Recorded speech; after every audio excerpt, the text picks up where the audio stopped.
హల్లెలూయా. దినమెల్లనే పాడినా కీర్తించిన నీ రుణమునే తీర్చగలనా, కొనియాడి పాడినే సాక్షిగానే ఇలలో జీవించనా, ఇలలో జీవించనా.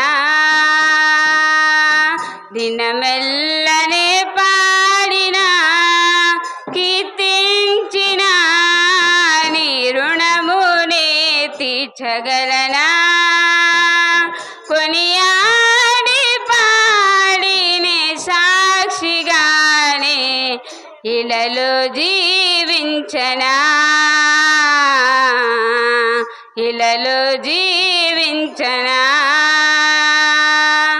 గాయపడిన సమయాన మంచి సమరమైన నా గాయాలు కడిగిన దేవా, ఆకలైన వేళలో ఆహారమిచ్చి నన్ను పోషించినావు దేవా. గాయపడిన సమయాన మంచి సమరమైన నా గాయాలు కడిగిన దేవా, ఆకలైన వేళలో ఆహారమిచ్చి నన్ను పోషించినావు దేవా. నిన్ను విడువను ఎడబాయననినా, నిన్ను విడువను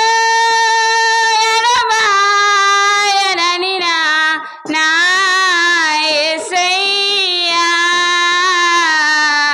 దినమెల్లనే పాడినా కీర్తించిన నీ రుణమునే తీర్చగలనా, కొనియాడి పాడినే సాక్షిగానే ఇలలో జీవించనా,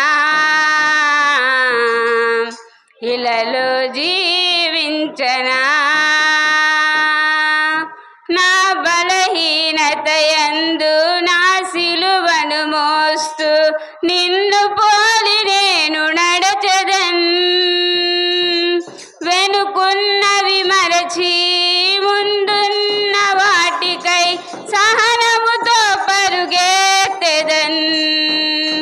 నా బలహీనతయందు నా సిలువను మోస్తూ నిన్ను పోలి నేను నడచెదన్, వెనుకున్నవి మరచి ముందున్న వాటికై సహనముతో పరుగెత్తెదన్. ఉన్నత పిలుపునకు కలుగు బహుమానమే, ఉన్నత పిలుపునకు కలుగు బహుమానమే నే పొందాలని దినమెల్లనే పాడినా కీర్తించిన నీ రుణమునే తీర్చగలనా, కొనియాడి పాడినే సాక్షిగానే ఇలలో జీవించనా, ఇలలో జీవించనా. హల్లెలూయా.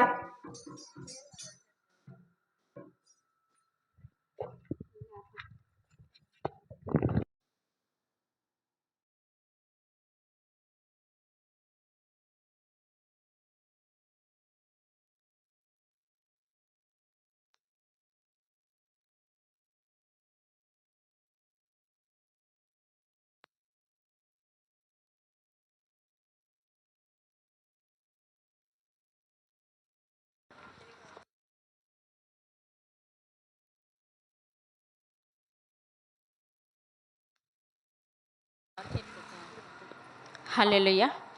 ఎందుకో నన్నింతగా నీవు ప్రేమించితివో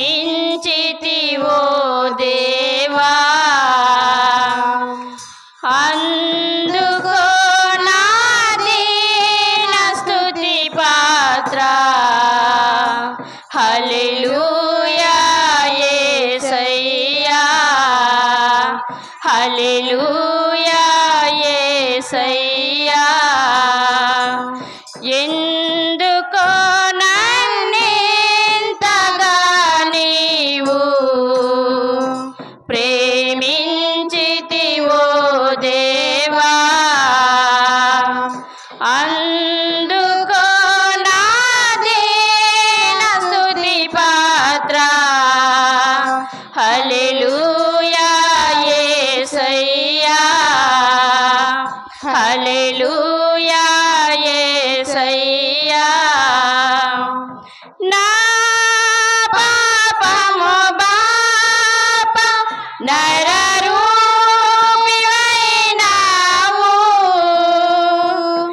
నా శాపము బాప నలిగి వేలాడితివి.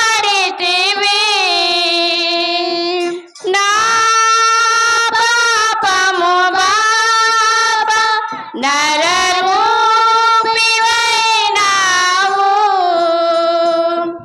నా శాపము బాప నలిగి వేలాడితివి.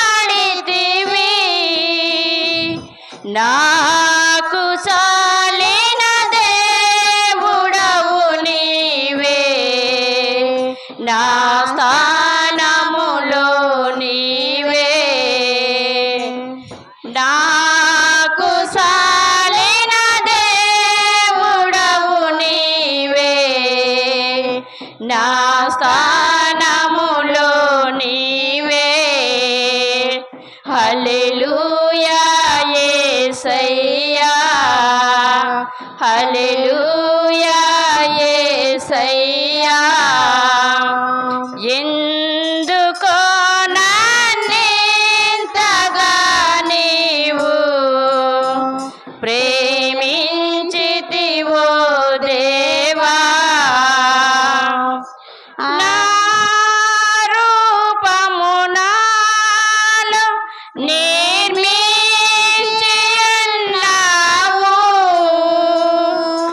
నీ పోలికలోనే నివసించుచున్నాను.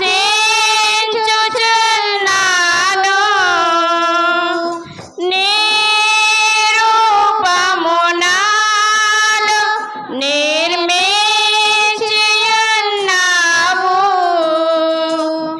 నీ పోలికలోనే నివసించుచున్నాను.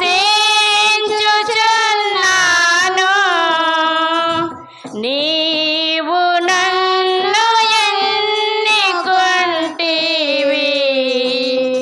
నీ కొరకై నీ కృపలో. నీవు నన్ను ఎన్నుకొంటివి, నీ కొరకై నీ కృపలో. హల్లెలూయా యేసయ్యా, హల్లెలూయా యేసయ్యా. ఎందుకో నన్నింతగా నీవు ప్రేమించితివో దేవా,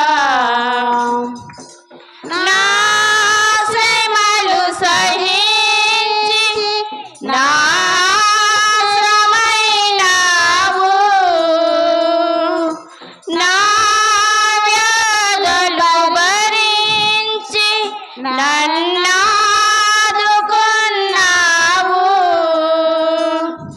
నా శ్రమలు సహించి నా ఆశ్రయమైనావు, నా వ్యాధులు భరించి నన్నాదుకున్నావు.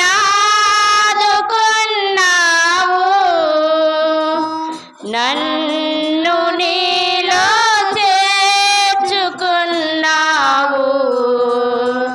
నన్ను దాచియున్నావు. నన్ను నీలో చేర్చుకున్నావు, నన్ను దాచుకున్నావు. హల్లెలూయా యేసయ్యా, హల్లెలూయా యేసయ్యా. ఎందుకో నన్నింతగా నీవు ప్రేమించితివో దేవా. నీ సన్నిధి నాలో నా సర్వము నీలోనా, నీ సంపద నాలో నా సర్వము నీలోనా, నీ సన్నిధి నాలో నా సర్వము నీలోనా, నీ సంపద నాలో నా సర్వము నీలోనా. నీవు నన్ను ఏకమరవరకు నన్ను విడువని దేవా. నీవు నన్ను ఏకమగు వరకు నన్ను విడువని దేవా. హల్లెలూయా యేసయ్యా, హల్లెలూయా యేసయ్యా. ఎందుకో నన్నింతగా నీవు ప్రేమించితివో దేవా. నా మనవుల ముందే నీ మనసులో నెరవేరే, నా మడుగుడ ముందే నీ గంధములో నుండే, నా మనవుల ముందే నీ మనసులో నెరవేరే, నా మనుగడ ముందే నీ గంధములో నుండే. ఏమి అద్భుత ప్రేమ సంకల్పం, నీకేమి చెల్లింతును. ఏమి అద్భుత ప్రేమ సంకల్పం, నీకేమి చెల్లింతు. హల్లెలూయా యేసయ్యా, హల్లెలూయా యేసయ్యా. ఎందుకో నన్నింతగా నీవు ప్రేమించితివో దేవా. అందుకో నా దీన స్తుతి పాత్ర. హల్లెలూయా యేసయ్యా, హల్లెలూయా యేసయ్యా. హల్లెలూయా.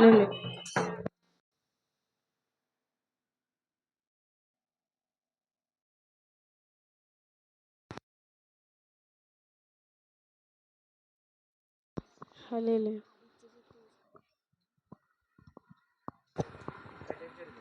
హల్లెలూయా.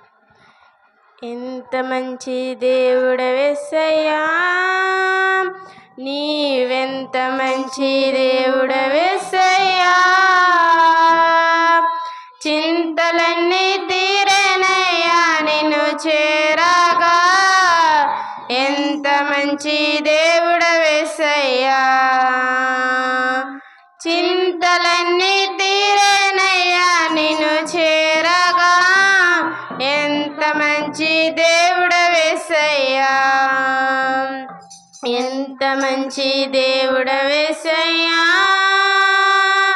నీవెంత మంచి దేవుడవేసయ్యా.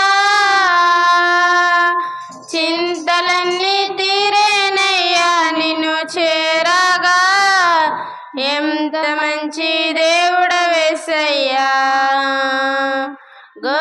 పాపినైనా నేను దూరంగా పారిపోగా ఘోర పాపినైనా నేను దూరంగా పారిపోగా నీ ప్రేమతో నన్ను క్షమించి నన్ను హత్తుకున్నావయ్యా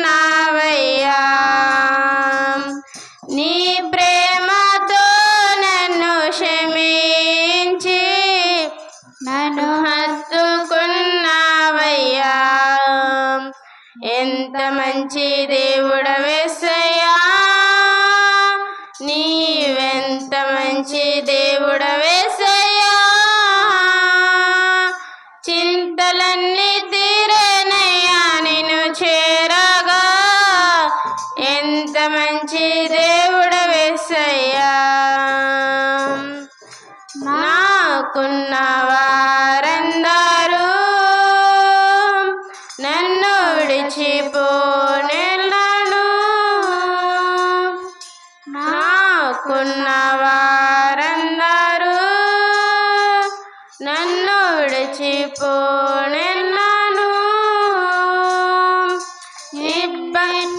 ఇబ్బందులకు గురి చేసిన నన్ను నీవు విడవలేదయ్యా ఎన్నెన్నో ఇబ్బందులకు గురి చేసిన చింతలన్నీ తీరేనయ్యా నిన్ను చేరగా ఎంత మంచి దేవుడవేసయ్యా చింతలన్నీ తీరేనయ్యా నిన్ను చేరగా ఎంత మంచి దేవుడవేసయ్యా నీవు లేకుండా లోకంలో బ్రతకలేనయ్యా నీవు లేకుండా ఈ లోకంలో బ్రతకలేనయ్యా నీతో ఈ లోకం పరలోకం చేరేదేసయ్యా నీతో ఈ లోకం నుండి పరలోకం చేరేనేసయ్యా ఎంత మంచి దేవుడవేసయ్యా నీవెంత మంచి దేవుడవేసయ్యా చింతలన్నీ తీరేనయ్యా నిన్ను చేరగా ఎంత మంచి దేవుడవేసయ్యా చింతలన్నీ తీరేనయ్యా నిన్ను చేరగా ఎంత మంచి దేవుడవేసయ్యా హల్లెలూయా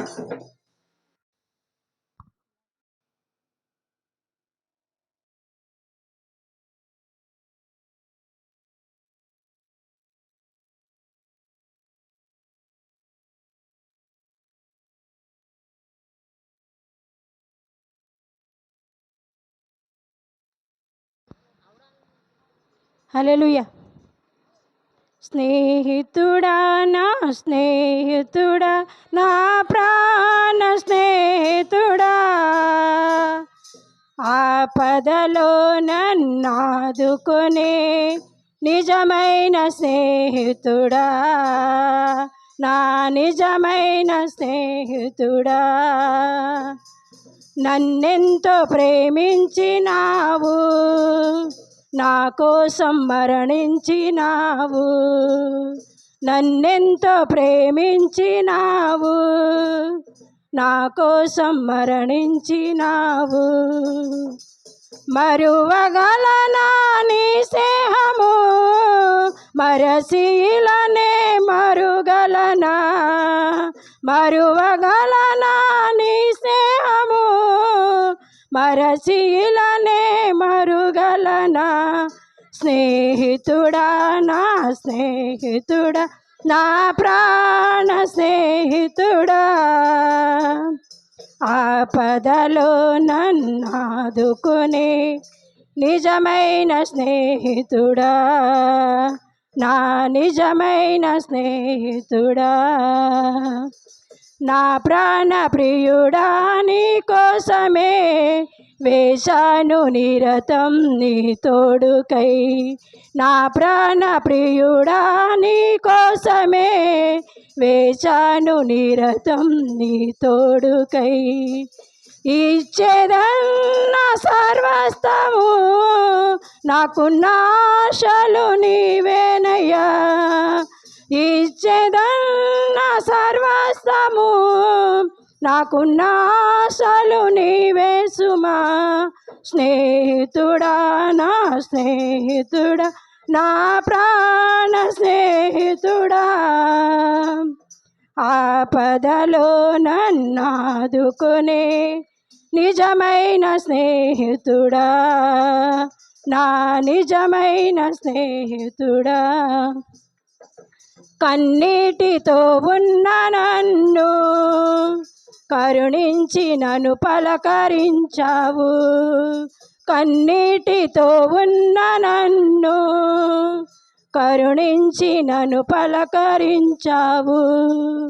ఎండిన ఎడారిలోన మమత వెల్లువ కురిపించినావు. ఎండిన ఎడారిలోన మమత వెల్లువ కురిపించినావు. స్నేహితుడా నా స్నేహితుడా నా ప్రాణ స్నేహితుడా. ఆపదలో నన్నాదుకొనే నిజమైన స్నేహితుడా. నా నిజమైన స్నేహితుడా. హల్లెలూయా.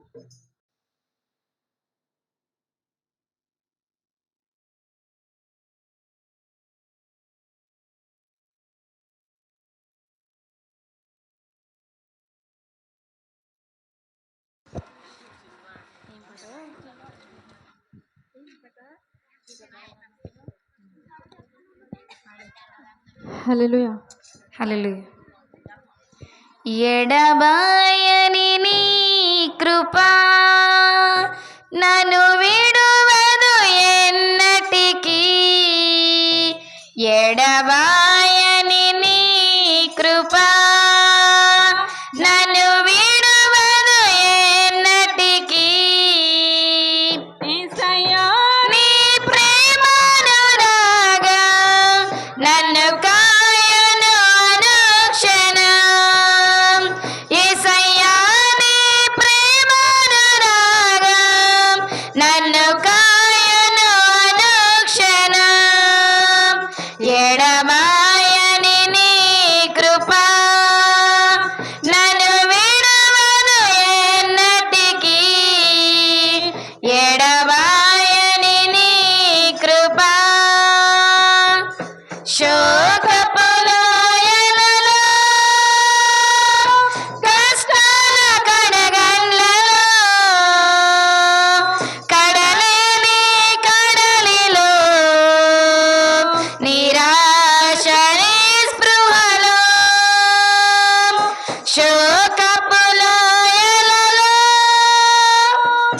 కష్టాల కడగండ్లలో కడలేని కడలిలో నిరాశ నిస్పృహలో అర్థమే కాని జీవితం ఇక వ్యర్థమని నేననుకొనగా. అర్థమే కాని జీవితం ఇక వ్యర్థమని నేననుకొనగా. కృపా కనికరము గల దేవా నా కష్టాల కడలిని దాటించితివి. కృపా కనికరము గల దేవా నా కష్టాల కడలిని దాటించితివి. ఎడబాయని నీ కృపా నన్ను విడువదు ఎన్నటికీ. ఎడబాయని నీ విశ్వాస పోరాటములో ఎదురా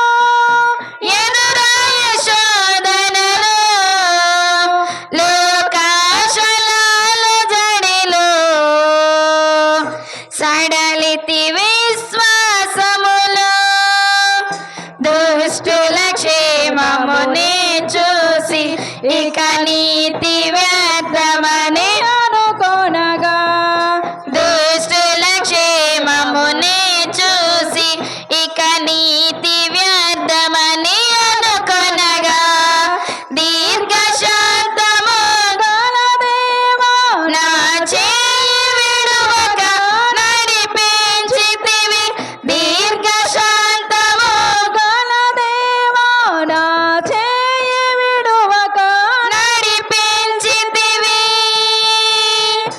ఎడబాయని నీ కృప నన్ను విడువదు ఎన్నటికీ ఎడబాయని నీ కృప నీ సేవలో ఎదురైన ఎన్నో సమస్యలలో నా బలమును చూసుకొని నిరాశ చెందితిని నీ సేవలు ఎదురైన ఎన్నో సమస్యలలో నా బలమును చూచుకొని నిరాశ చెందితిని భారమైన ఈ సేవను ఇక చేయలేనని అనుకొనగా భారమైన నీ సేవను ఇక చేయలేనని అనుకొనగా ప్రధాన యాజకుడు యేసు నీ అనుభవాలతో బలపరచితివి ప్రధాన యాజకుడు యేసు నీ అనుభవాలతో బలపరచితివి ఎడబాయని నీ కృప నన్ను విడువదు ఎన్నటికీ ఎడబాయని నీ కృప హల్లెలూయా. హల్లెలూయా.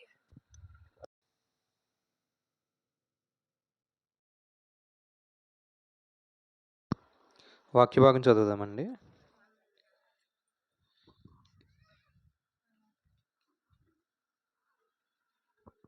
ఎఫ్సీలకు రాసిన పత్రిక 4వ అధ్యాయము 1 నుండి 10 వచనాలు పృథ్వీ. తర్వాత మరి యొక్క కూడిక ఎందుకొరకైతే ఏర్పాటు చేశారో దయతో సుధాకర్ గారు ముందుకొచ్చి తెలియపరిచిన తర్వాత ప్రార్థన జి నిర్మల గారు దయతో సిద్ధపడి ఉండండి. ఎపిసిలకు రాసిన పత్రిక 4:1-10. కాబట్టి మీరు సమాధానం బద్ధము చేత ఆత్మ కలిగించి ఐక్యమును కాపాడుకొనుటయందు శ్రద్ధ కలిగిన వారే ప్రేమతో ఒకరినొకడు నశించుచు మీరు పిలబడున పిలుపునకు తగినట్లుగా దీర్ఘశాంతముతో కూడిన సంపూర్ణ వినయముతోనూ సాత్వికతముతోనూ నడుచుకొనవలనని ప్రభువును బట్టి ఖైదీనైన నేను మిమ్మును బతిమాలు కొనుచున్నాను. శరీరం ఒక్కటే, ఆత్మయు ఒక్కడే.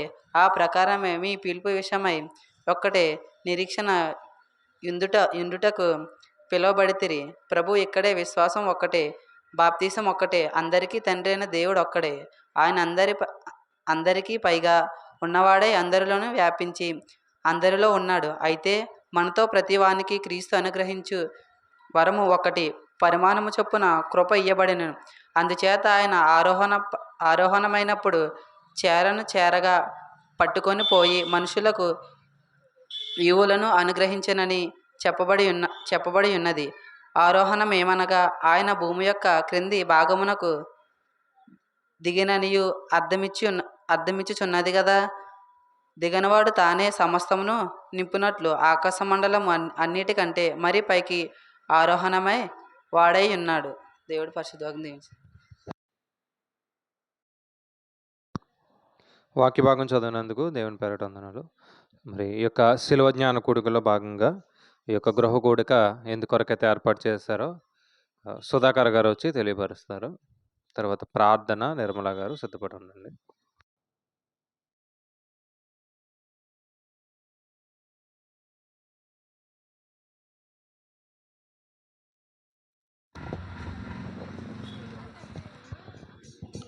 మొదటిగా దేవునికి వందాలండి. మరి అలాగే అయ్యగారు కూడా వందాలండి.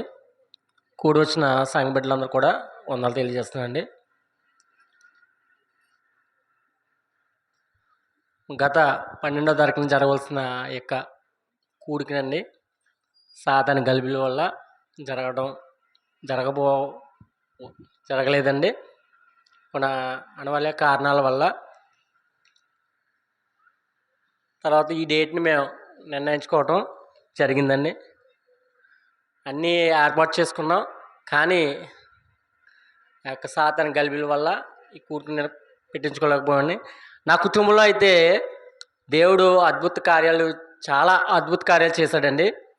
కని ఎరిగినటువంటి అద్భుతాలండి. చెప్తే చాలా ఎక్కువ అండి. ఆయనకి మేము ఏమి ఇచ్చినా రుణం తీర్చలేమండి. మరి అలాగే ఈ శ్రమదానంలో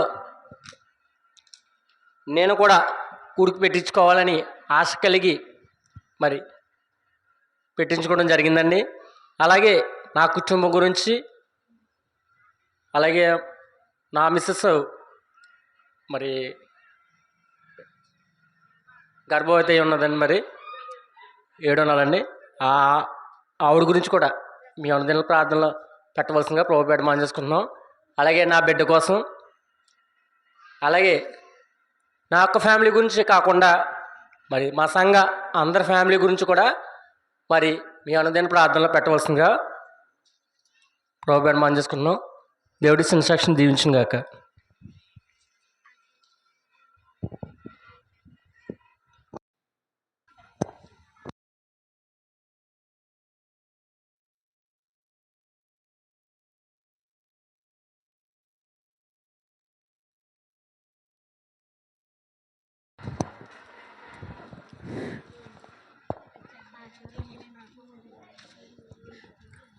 ప్రార్థన చేసుకుందామండి. అందరూ కళ్ళు మూసుకుందాం.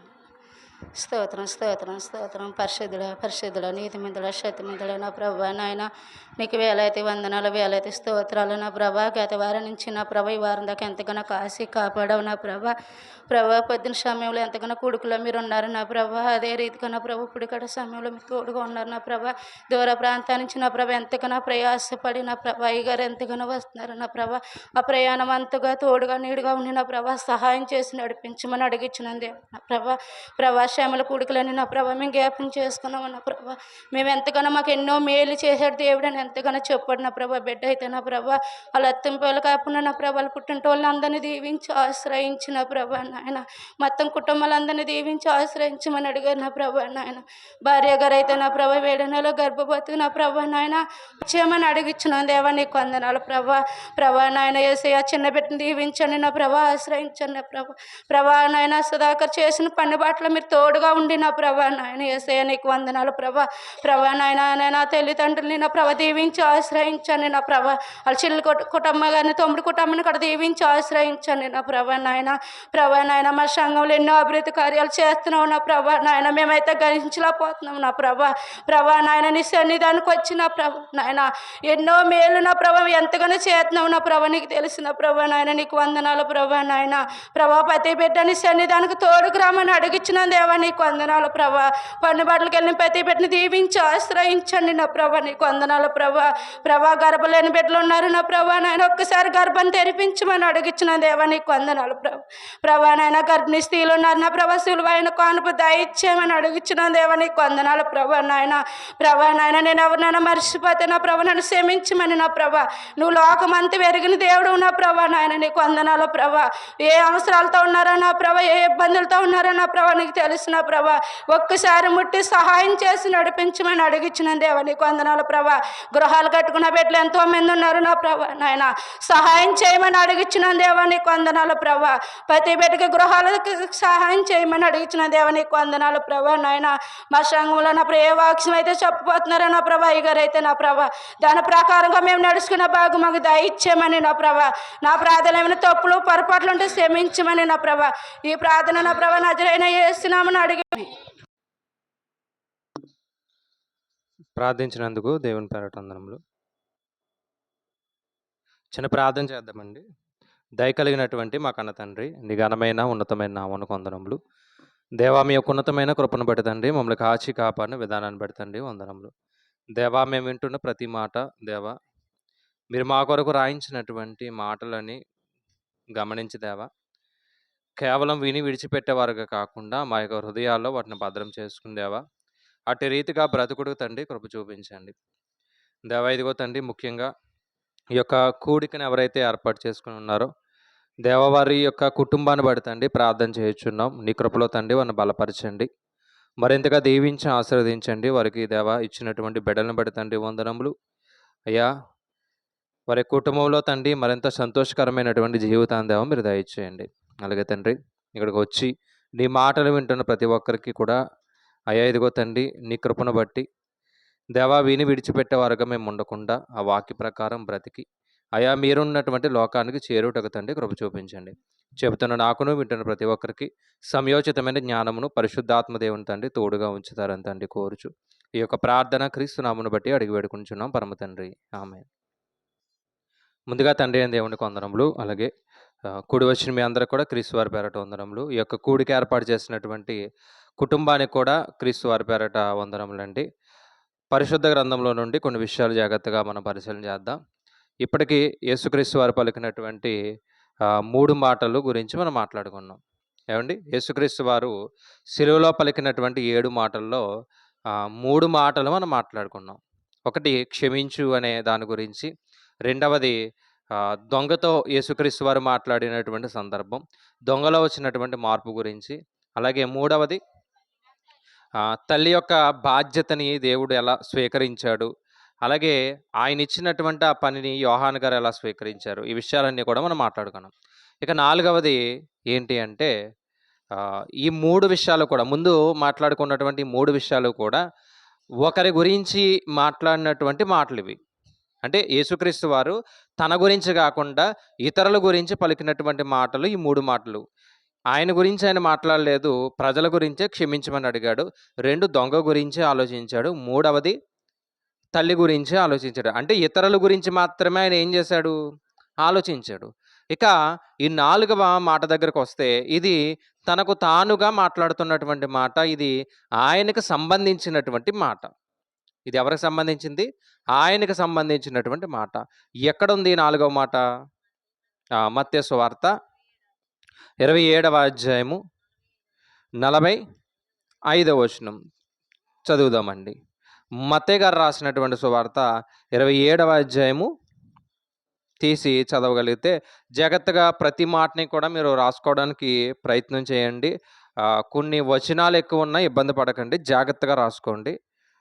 మత్తయి సువార్త 27:45. మధ్యాహ్నము మొదలుకొని 3 గంటల వరకు ఆ దేశమంతా చీకటి కమ్మెను. ఇంచుమించు 3 గంటలకు యేసు ఏలీ ఏలీ లామా సబక్తాని అని బిగ్గరగా కేకవేశాను. ఆ మాటకు నా దేవా నా దేవా నన్నెందుకు చెయ్యి విడిచితివని అర్థము. అక్కడ నిలుచున్న వారిలో కొందరు ఓ మాట విని ఇతడు ఏలియాను పిలుచుచున్నాడు అనేది. ఇది యేసుక్రీస్తు వారు పలికినటువంటి మాటల్లో 4వ మాటగా మనం చూస్తాం. ఏమండి, యేసుక్రీస్తు వారు పలుకుతూ ఏమన్నారంటే, ఏలీ ఏలీ నన్ను ఎందుకు చెయ్యి విడిచావు ప్రభువా అన్నాడు. అంతే కదా, నన్ను ఎందుకు చెయ్యి విడిచావు అన్నారు.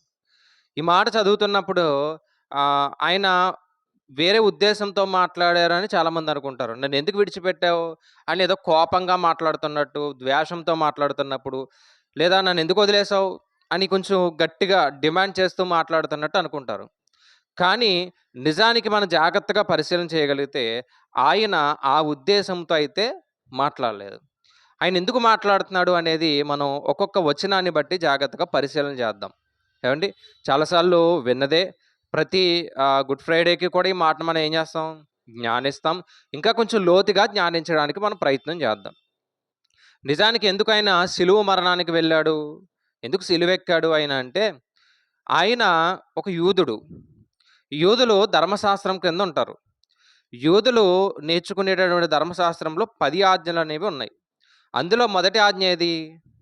మొదటి ఆజ్ఞ, నీ దేవుడైన యెహోవాను పూర్ణ మనస్సుతో నువ్వేం చేయాలి, ప్రేమించాలి. రెండవది, నిన్ను వలె నీ పొరుగు అని ప్రేమించాలి. దేవుని ప్రేమించడం అంటే అర్థం ఏంటంటే, దేవుని చిత్తాన్ని ఎరిగి ఆ చిత్తాన్ని నెరవేర్చడమే ఏంటి, అంతే కదండి. దేవుని ప్రేమించడం అంటే అర్థం ఏంటంటే, దేవుని చిత్తాన్ని ఎరిగి ఆ చిత్తాన్ని నెరవేర్చడమే దేవుని ప్రేమించడం. మరి యేసుక్రీస్తు వారు సిలువ ఎందుకు వేయబడ్డారు అంటే దేవుని చిత్తాన్ని నెరవేర్చడానికి ఆయన ఏమయ్యాడు? సిలువ వేయబడ్డాడు. ఇక ప్రవచనాలు కూడా లేదంటే భక్తులు కూడా యేసుక్రీస్తు వారి యొక్క సిలువ మరణం గురించి చాలా విషయాలు రాశారు. అవి చాలా సందర్భాల్లో మనం చదువుకున్నాం, నేర్చుకున్నాం. అలాగే ఒక మాటను కూడా చూద్దాం మనం. ద్వితీయోపదేశకాండంలో రాయబడిన ఒక మాటను చూద్దాం. 21వ అధ్యాయం 22వ వచనం. 21వ అధ్యాయం 22వ వచనంలో మరణ శిక్షకు, ద్వితీయోపదేశకాండం 21:22, మరణ శిక్షకు ఒకడు చేయగా అతని చంపి మ్రాను మీద వేలాడ తీయాలి. అతని శవము రాత్రి వేళ మ్రాను మీద ఏం ఉండకూడదు. వేలాడదీయబడిన వాడు దేవునికి శాపగ్రస్తుడు గనుక దేవుడైన యెహోవా స్వాస్థ్యము నీవు అపవిత్రపరచకూడదు. కాబట్టి అవశ్యముగా అంటే సాయంత్రం అయ్యేలోపు ఆ శవాన్ని ఏం చేయాలి? తీసేయాలి. యేసుక్రీస్తు వారిని కూడా మ్రాను మీద వేలాడదీసినప్పుడు, సిలువ మీద వేలాడదీసినప్పుడు నెక్స్ట్ వచ్చే రోజు ఏంటంటే శనివారం, లేదంటే దాన్ని ఏమన్నామంటే మనం విశ్రాంతి దినం అన్నాం. కాబట్టి ఆ విశ్రాంతి దినానికి యేసుక్రీస్తు వారి యొక్క శవాన్ని లేదా దేహాన్ని ఏం చేయకూడదు? మ్రాను మీద ఉంచకూడదు. కాబట్టి వెంటనే ఏం చేశారు? తీసేశారు. అంటే ప్రతిదీ కూడా ధర్మశాస్త్రాన్ని నెరవేర్చుకుంటూ వచ్చాడు ఆయన. ప్రతి విషయంలో కూడా ధర్మశాస్త్రం గురించి ఆలోచించాడు. ఆయన జీవితం అంతా కూడా ఎలా ఉందంటే ప్రవచనాల నెరవేర్పే. ఆయన జీవితం అంతా కూడా ఏంటి? ప్రవచనాల నెరవేర్పే. అలా యేసుక్రీస్తు వారు సిలువ మీదకి ఎక్కిన తర్వాత ఆ సిలువ మీదకి ఎక్కడం కూడా ఏంటి? ప్రవచనాల నెరవేర్పే. అంతే కదండి. మనం చేసిన అతిక్రమాలని రాయబడ్డది. ఆయన సిలువ ఎక్కుతాడని రాయబడ్డది. ఆయన పుట్టుక కూడా ఎలాంటిది? ప్రవచనాలే. అలాంటి ఆ ప్రవచనాలను నెరవేరుస్తూ ఆయన సిలువ ఎక్కినప్పుడు ఆయన పలికినటువంటి మాట 4వ మాటగా మనం భావిస్తే అది మార్కు సువార్తలో కూడా రాయబడ్డది. ఒకసారి మార్కు సువార్తకు కూడా వెళ్దాం మనం. మార్కు గారు రాసినటువంటి సువార్త 15వ అధ్యాయము వచనం 34వ వచనం. మధ్యాహ్నం మొదలుకొని 3 గంటల వరకు ఆ దేశమంతటా చీకటి కమ్మెను. 3 గంటలకు యేసు ఎలోయి ఎలోయి లామా సబక్తాని అని బిగ్గరగా కేక వేసెను. ఆ మాటలకు నా దేవా నా దేవా నన్ను ఎందుకు చేయి విడిచితివని అర్థం. దగ్గర నిలిచి ఉన్న వారిలో కొందరు ఆ మాట విని అదిగో ఆయన ఎవరిని పిలుస్తున్నాడంట? ఏలియా అని పిలుస్తున్నాడు అని అనుకున్నారు. అక్కడ ఏలి ఏలి అని చదివాం, ఇక్కడ ఎలోయి ఎలోయి అని చదివాం. రెండు ఒకటే, రెండు ఒకే అర్థానికి సంబంధించినవి. ఏమండి? ఆ మాట పలికినప్పుడు అక్కడ నిలబడినటువంటి లేదంటే అక్కడ చూస్తున్నటువంటి ప్రజలందరూ అనుకుంటున్నారంట ఈయన ఏలియా అని పిలుస్తున్నాడు అనుకుంటున్నారంట. ఈయన ఏం చేస్తున్నాడు? ఏలియా అని పిలుస్తున్నాడు అనుకుంటున్నారంట. ఎందుకు ఏలియా అని పిలుస్తున్నాడు అనుకుంటున్నారంటే కారణం ఉంది. ఏంటి కారణం అంటే యేసుక్రీస్తు వారు ఈ పలుకుతున్నటువంటి మాట ఏ భాషకు చెందింది అంటే ఎక్కువగా యేసుక్రీస్తు వారు వాడినటువంటి భాష లేదంటే ఎక్కువగా ఆయన మాట్లాడినటువంటి భాష అరామిక్ భాష. ఏమండి? మనం ఏ భాష మాట్లాడతాం? తెలుగు కదా. మనం ఎక్కువ మాట్లాడేది ఏంటి? తెలుగులో మాట్లాడతాం. యేసుక్రీస్తు వారు ఉన్నటువంటి ప్రాంతంలో ఆయన ఎక్కువగా మాట్లాడినటువంటి భాష అరామిక్ భాష మాట్లాడారు. ఆయన మొత్తం ఆయన జీవితకాలం అంతా కూడా చాలా ఎక్కువ, ఒక 80% అరామిక్ భాష మాట్లాడారు. అయితే అక్కడ ఉన్నటువంటి యూదుల యొక్క భాష ఏదంటే హెబ్రూ భాష. అక్కడ ఉన్నటువంటి యూదులు అందరూ మాట్లాడే భాష ఏది? హెబ్రూ భాష. బైబిల్ కూడా అందుకే పాత నిబంధన అంతా హెబ్రూ భాష, గ్రీకు భాషలోనే రాయబడ్డది. ఏమండి? అయితే మరొక 2 భాషలు కూడా ఉన్నాయి అక్కడ. అక్కడ ఉన్నటువంటి ఆ ప్రజలందరూ లేదంటే ఆ దేశము లేదంటే వారు ఉన్నటువంటి కాలంలో వారు గుర్తించినటువంటి భాష గ్రీకు భాష. వాళ్ళు గుర్తించిన భాష ఏంటి? గ్రీకు భాష. మీకు అర్థం కావడానికి ఒక మాట చెప్తా. మనము తెలుగులోనే మాట్లాడతాం. ఎక్కువ మనం దేంట్లో మాట్లాడతాం అంటే తెలుగులోనే మాట్లాడతాం. చాలామంది ముస్లిం సహోదరులు కూడా ఉంటారు. తెలుసా అండి? ముస్లిం సహోదరులు ఉంటారు. వాళ్ళు ఉర్దూలో మాట్లాడుతూ ఉంటారు, హిందీలో కూడా మాట్లాడుతూ ఉంటారు. వారి మాతృభాష ఎక్కువ ఏంటంటే ఉర్దూ అని చెప్తాం మనం. అంతే కదా. హిందీలో కూడా మాట్లాడతారు వాళ్ళు. కానీ ఎక్కువగా వారు మాట్లాడేది ఏంటి? వాళ్ళు ఎంత ముస్లిమ్స్ అయినా ఎక్కువగా వాళ్ళు మాట్లాడేది ఏంటి? తెలుగులోనే మాట్లాడతారు. మన ప్రాంతాల్లో ఎక్కువ తెలుగులోనే మాట్లాడతారు. వాళ్ళకి వాళ్ళు హిందీలో మాట్లాడుకున్నా మనతో కానీ బయట ఎవరితో మాట్లాడినా ఏ భాషతో మాట్లాడతారు సాధారణంగా? అంతే కదా. అలాగే మనందరం కూడా గుర్తించినటువంటి ఒక భాష ఉంది, అది ఇంగ్లీషు. అంటే ప్రపంచమే గుర్తించినటువంటి భాష ఏది? అంతే కదా. అంటే మనం మాట్లాడే భాష ఒకటి ఉంది, మనకంటూ ఒక భాష ఉంది, ప్రపంచమే గుర్తించినటువంటి భాష ఒకటి ఉంది. మనకి ఏ భాష వచ్చు అంటే మొదటిది ఒకటి వచ్చు, మిగిలింది నాకు రాదు, మీకు రాదు, ఎవరికీ రాదు. అంతే కదండి. వచ్చా అండి ఎవరికైనా హిందీ వచ్చా? ఓకే, మంచిది. ఏమండి, అలాగే యేసుక్రీస్తు వారిని సిలువ వేస్తున్నప్పుడు ఎవరు వేశారు సిలువ అంటే? రోమా ప్రభుత్వం సిలువ వేసింది. రోమీలు మాట్లాడే భాష ఏది? లాటిన్ భాష. నేను 4 భాషలు చెప్పాను, కొంచెం అర్థం చేసుకోవడం కష్టంగానే ఉంటుంది, చేసుకోండి. యేసుక్రీస్తు వారు మాట్లాడిన భాష అరామిక్ భాష. నిజానికి వారి యొక్క లాంగ్వేజ్ ఏంటంటే హెబ్రూ. అలాగే ప్రపంచమే గుర్తించినటువంటి భాష ఏంటి? గ్రీకు భాష. కానీ యేసుక్రీస్తు వారిని సిలువ వేసినటువంటి ప్రభుత్వం ఏది? రోమా ప్రభుత్వం. వారు మాట్లాడే భాష లేదంటే వారి భాష ఏంటంటే లాటిన్ భాష. ఇప్పుడు అక్కడ ఎంతమంది ఉన్నారు? ఎంతమంది ఉన్నారు? మూడో మాటలో కూడా నేను చెప్పాను, చాలామంది జనం వచ్చారు, చాలామంది జనం వచ్చారు. అందుకే యేసుక్రీస్తు వారి యొక్క సిలువ దగ్గర వెనకాల రాశారు, ఈయన యూదుల రాజు అని చెప్పుకుంటున్నాడని మీరు రాయండి అని. హెబ్రూ గ్రీకు భాష వారి యొక్క రోమా ప్రభుత్వంలో ఉన్నటువంటి భాష, ఈ భాషలో రాశారని మనం చదువుకున్నాం. అంటే ఎంతమంది వచ్చారంటే చాలామంది ప్రజలు వచ్చారు, అంతే కదా. చాలామంది ప్రజలు వచ్చారు. అలా చాలామంది ప్రజలు వచ్చినప్పుడు ఆయన మాట్లాడుతున్నటువంటి ఈ మాట, ఏలి ఏలి లామా సబక్తాని, నా దేవా. దానికి అది ఏ భాష అంటే హెబ్రూ భాష అన్నమాట. దానికి తెలుగు అర్థం ఏంటంటే నా దేవా నా దేవా. ఈయన ఎందుకు ఆ పదాన్ని వాడారు అంటే, అసలు ఈయన ఎక్కడి నుంచి ఈ పదాన్ని తీసుకున్నారంటే, ఇది హెబ్రూ భాషను చదివాం కదా, హెబ్రూ భాషలో చెప్తున్నారన్నమాట ఆయన. దాన్ని తెలుగులో మార్చి మనకు చెప్పారు. హెబ్రీ భాషలో ఉన్నటువంటి ఆ పదం ఎక్కడ రాయబడ్డది అంటే, కీర్తనాకారుడు మాట్లాడాడు దీని గురించి. చూద్దాం. కీర్తనాకారుడు మాట్లాడుతూ 22వ కీర్తన మొదటి వచనంలో, ఏమంటే అక్కడ చాలా కరెక్ట్గా ఉంది, చాలా కరెక్ట్గా రాశారు అక్కడ. నా దేవా నా దేవా, నీవు నన్ను నేల విడనాడితివి. మనం చదివిన దాంట్లో ఒకలా ఉంది, ఇక్కడ ఒకలా ఉంది, మీరు గమనించారో లేదో. నా దేవా నన్ను ఎందుకు చెయ్యి విడిచితివి అని ఉంది. నిజానికి దాని పూర్తి అర్థం ఏంటంటే, పూర్తి భావం ఏంటంటే, నా దేవా నన్ను ఎందుకు విడిచిపెట్టావు. చెయ్యి విడవడం అంటే మీకు అర్థం కావడానికి ఒక మాట చెప్తా. వివాహం చేసిన తర్వాత పెళ్లి కూతురు యొక్క చెయ్యి ఎక్కడ పెడతారు? పెళ్ళికోడి చేతిలో పెడతారు. అంటే అర్థం ఏంటంటే చెయ్యిస్తున్నామని కాదు, జీవితమే జీవితకాలం అంతా ఈ అమ్మాయిని ఏం చేయాలి నువ్వు? జాగ్రత్తగా చూసుకో, ఇంకా ఈ అమ్మాయిని నీకు అప్పగించేస్తున్నాను అని. చెయ్యి కలపడం అంటే అది అయిపోయిన తర్వాత విడిచిపెట్టాను కాదు. చెయ్యి కలపడం అంటే ఏంటి? తన జీవితాన్ని నీకు అప్పగిస్తున్నా, తన జీవితాన్ని నేను ఏం చేస్తున్నాను? నీకు ఇచ్చేస్తున్నా. కొట్టేసుకుంటావో చంపేసుకుంటావో అని కాదు, జాగ్రత్తగా చూసుకో అని చెప్పడానికి తన చేతిని నీ చేతిలో పెట్టి మాట చెప్తారు కదా, ప్రమాణం చేస్తారు. అర్థం ఏంటంటే ఏమని? తన జీవితం ఏదైతే ఉందో తన జీవితాన్ని నీకు అప్పగించాను. తన జీవితకాలం అంతా కూడా తన కష్టాల్లో, బాధల్లో, శ్రమల్లో అన్నీ కూడా నువ్వే జాగ్రత్తగా చూసుకోవాలి. పెళ్లి రోజు చేస్తారు ప్రమాణాలు. ఆ రోజు మరి చేసి ఉంటే మనకు గుర్తుంటుంది. చేసామండి? చేశారు. కాకపోతే ఏంటంటే కొన్ని ప్రమాణాలు మర్చిపోతాం. ఒకటి బాప్తిసం దగ్గర ప్రమాణం మర్చిపోతాం. ఇంకే ప్రమాణం? పెళ్లి దగ్గర. కానీ జీవితంలో గుర్తుపెట్టుకోవాల్సినవి ఈ పెళ్లి ప్రమాణం మర్చిపోయినా బాప్తిసం ప్రమాణం మాత్రం ఎప్పటికీ మర్చిపోకండి. జీవితకాలం ఏముండాలి? అలాని పాస్టర్ గారు మర్చిపోమని చెప్పారు, మర్చిపోదాం అనుకోకండి. ఎవరెక్కడ పురుషులు. ఏమండి, అంటే చెయ్యి పెట్టడం అంటే అర్థం ఏంటంటే తన జీవితాన్ని నీకు ఏం చేస్తున్నాను? అప్పగిస్తున్నాను. కొత్త నిబంధనలో చెయ్యి విడిచితివి అని రాయబడ్డది.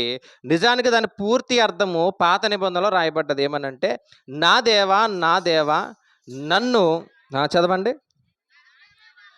నా దేవా నీవు నన్ను నేల అంటే నా జీవితాన్ని ఎందుకు విడిచిపెట్టేశావు? నా జీవితాన్ని ఎందుకు విడిచిపెట్టేశావు ప్రభువా అని యేసుక్రీస్తు ప్రభువారు దేవుడితో ఏం చేస్తున్నారు? మాట్లాడుతున్నారు. ఏమంటే మాట్లాడుతున్నారు. ఎలా మాట్లాడుతున్నారంటే బాధతో మాట్లాడుతున్నాడు ఆయన. దేంతో బాధతో మాట్లాడుతున్నాడు. ఏమంటే కొరడాలతో కొట్టినప్పుడు ఆయనకు బాధ లేదు, ముళ్ళ కిరీటాన్ని పెట్టినప్పుడు బాధ లేదు, ఉమ్ము వేసినప్పుడు బాధ లేదు, బట్టలు చింపినప్పుడు బాధ లేదు. కానీ ఈ మాట పలుకుతున్నప్పుడు మాత్రం ఆయన చాలా బాధపడుతూ చెబుతున్నాడు, నా దేవా, నా దేవా, అయ్యా నన్ను ఎందుకయ్యా నా జీవితాన్ని ఎందుకు విడిచిపెట్టేస్తావు అన్నట్టుగా మాట్లాడాడు ఆయన. కోపంగా కాదు, బాధతో మాట్లాడుతున్నాడు. అయ్యా నన్ను ఎందుకయ్యా వదిలేసావు, నన్ను ఎందుకు విడిచిపెట్టేసావు నువ్వు అని మాట్లాడుతున్నాడు. ఇక్కడ జాగ్రత్తగా కొన్ని విషయాలు మనం పరిశీలన చేద్దాం. నిజంగానే దేవుడు యేసుక్రీస్తు వారి చెయ్యి వదిలేశాడా అంటే నిజంగానే వదిలేశాడు. అసలు దేవుడు ఎవరు చెయ్యి వదిలేస్తాడు? చెప్పండి, ఎవరు చెయ్యి వదిలేస్తాడు? చెప్పండి కొంచెం గట్టిగా. ఎవరు చెయ్యి వదిలేస్తారు? పాపాత్ములు చెయ్యి వదిలేస్తారు, అంతే కదా. భక్తిహీనులు చెయ్యి వదిలేస్తారు. భక్తిపరులు చెయ్యా పట్టుకుంటాడు కదండి. ఎవరైతే భక్తిహీనులు ఉంటారో వారి చెయ్యిని దేవుడు ఏం చేస్తాడంట? వదిలేస్తానని రాయబడ్డది. కీర్తన గ్రంథాలు చదువుతున్నప్పుడు మనకి చాలా విషయాలు అర్థమవుతాయి. మరి ఇప్పుడు యేసుక్రీస్తు వారి యొక్క చేతిని దేవుడు వదిలేశాడంట. దేవుడు ఏం చేశాడు? వదిలేశాడు. అంటే ఈయన భక్తిహీనుడా? ఈయన పాపం చేసినవాడా? ఈయన తప్పు చేసినవాడా? మరి ఎందుకు వదిలేశాడు దేవుడు? ఎందుకు వదిలేశాడు? అసలు ఈయన ఏమన్నా తప్పు చేశాడేమో చూద్దాం. యేసుక్రీస్తు వారు ఏమన్నా తప్పు చేశాడేమో ఒకసారి చూద్దాం. ఒకవేళ దొరుకుతాదేమో చూద్దాం.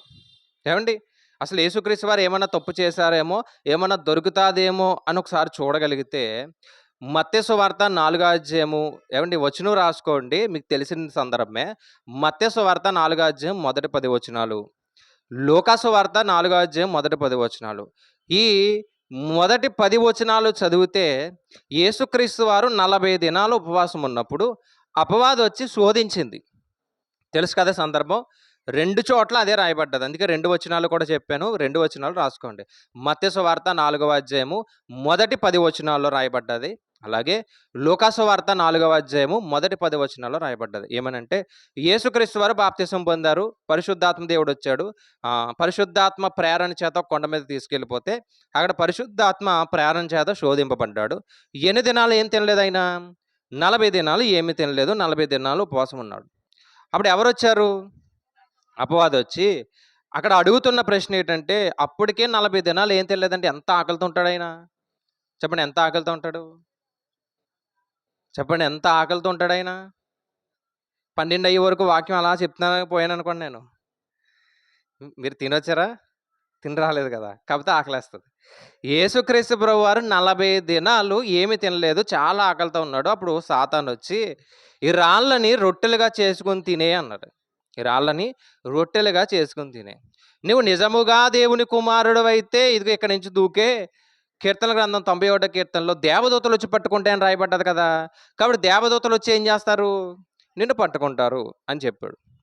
ఇంకా అలా చదువుకుంటూ వెళ్ళిపోతే ఇదిగో ఈ లోకమంతా నీకు ఇచ్చేస్తాను, ఈ లోక అధికారమే నీకు ఇచ్చేస్తాను, నా కాళ్ళకి మొక్కు. ఇలా ఎన్నో శోధనలు పెట్టినప్పుడు అండి, ఏ శోధనకి కూడా లొంగిపోకుండా శోధనని జయించి విజేతగా నిలబడ్డాడు. ఎవరు? యేసుక్రీస్తు ప్రభువారు. మీరు చదవగలిగితే ఏ శోధనకి కూడా లొంగిపోలేదు, విజేతగా అలా నిలబడ్డాడు. తిండికి లొంగిపోలేదు, లోకాధికారానికి లొంగిపోలేదు, ఆశ చూపించింది ఆశకు లొంగిపోలేదు, దేనికి లొంగిపోలేదు. అలా నిలబడ్డాడు ఆయన. అంటే యేసుక్రీస్తు వారిలో ఎక్కడా తప్పు ప్రారంభంలోనే ఏమీ కనిపించలేదు. ఆయనలో ఏ తప్పు కనిపించలేదు. పిలాతు దగ్గరికి వెళ్ళి అడుగుదాం. పిలాతు దగ్గరికి వెళ్ళి పిలాతుని కూడా యేసుక్రీస్తు వారిని దగ్గరికి వచ్చారు కదా, ఏమైనా తప్పు కనిపించిందని అడుగుదాం. ఎందుకంటే ఆయన ఎవరంట? ఒక గవర్నర్. ఆయన ఎవరు? ఒక గవర్నర్. ఏమంటే గవర్నర్కి ఎంత హక్కులు ఉంటాయంటే, ఈరోజు మరణశిక్ష వేశారనుకోండి హైకోర్టు, మరణశిక్ష వేస్తే ఆ మరణశిక్షని ఎవ్వరూ క్షమించలేరు, కానీ గవర్నర్ మాత్రమే క్షమించగలడు. దానికంటే పెద్ద సుప్రీంకోర్టు ఉంటుంది. ఒకవేళ సుప్రీంకోర్టు మరణశిక్ష వేసిందనుకోండి, ఎవ్వరూ కూడా క్షమించలేరు. రాష్ట్రపతి ఉంటాడు, అతను మాత్రమే ఏం చేయగలడు? క్షమించగలడు. ఒక కేసు ఉంది కదా, నిర్భయ కేసు అనుకుంటా. మరణశిక్ష వేశారు, వాళ్ళకి మరణశిక్ష వేశారు. మరణశిక్ష వేసినప్పుడు వాళ్ళు అర్జీ పెట్టుకున్నారంట. ఎక్కడికి వెళ్ళి? గవర్నర్ దగ్గరికి వెళ్ళి అర్జీ పెట్టుకుంటే క్షమించేశాడు. ఉరిశిక్ష వేయలేదు, వాళ్ళకి క్షమించేశాడు. ఏమండి, అంటే ఆ హక్కు ఎవరికి ఉంది? అతను చాలా మంచి స్థానంలో ఉన్నాడు, చాలా పెద్ద స్థానంలో ఉన్నాడు. ఎలాంటి వారినైనా క్షమించగలడు. అర్థమైందండి? ఎలాంటి వారినైనా ఉరిశిక్ష పడ్డ తర్వాత కూడా ఆయన ఏం చేయగలడు? ఒకవేళ అనుకుంటే క్షమించగలడు. అలాంటి పిలాతు దగ్గరికి యేసుక్రీస్తు వారిని తీసుకెళ్లారు. తీసుకెళ్ళినప్పుడు ఆయన ఏమంటున్నాడు చూద్దాం. యోహాను సువార్త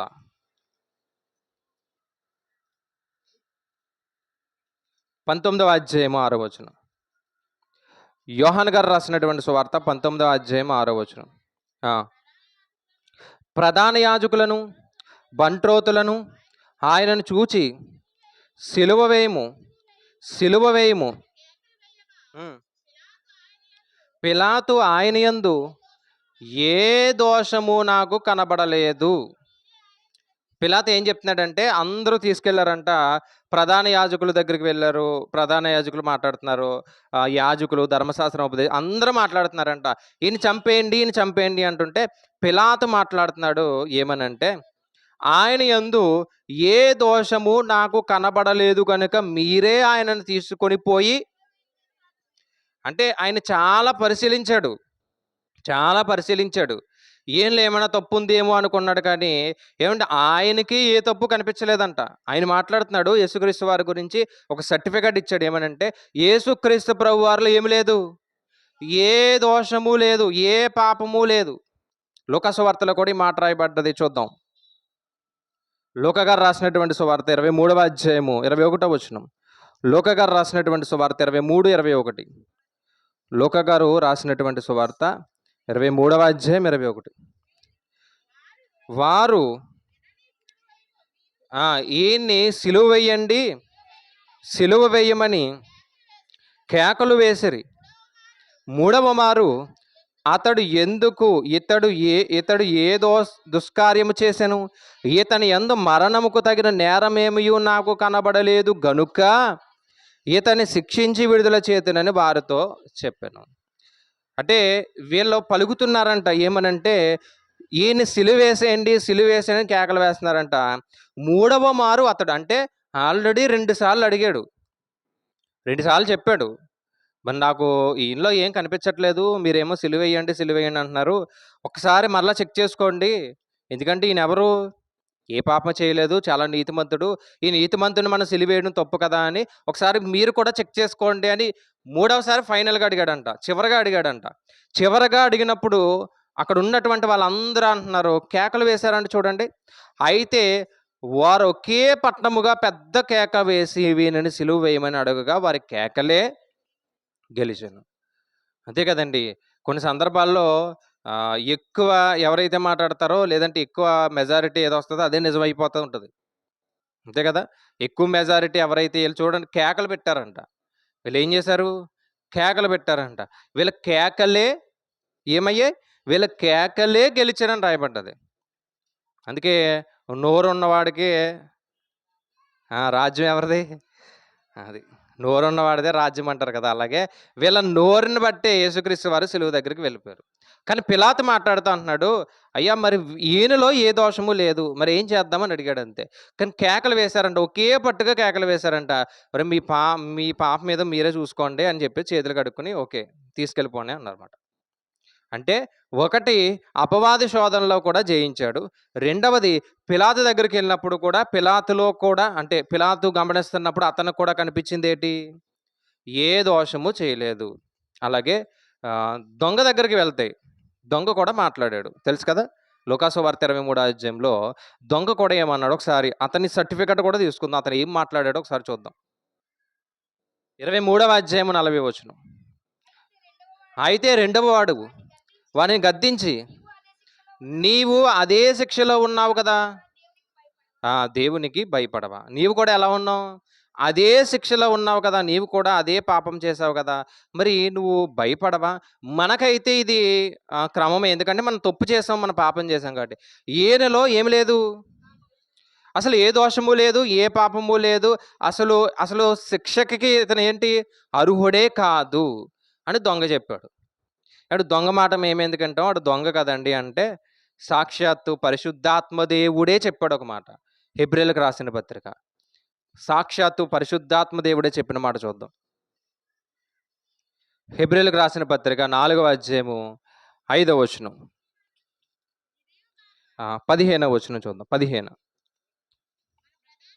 మన ప్రధాన యాజకుడు మన బలహీనతల యందు మనతో సమాన అనుభవము ఉమ్, చదువు.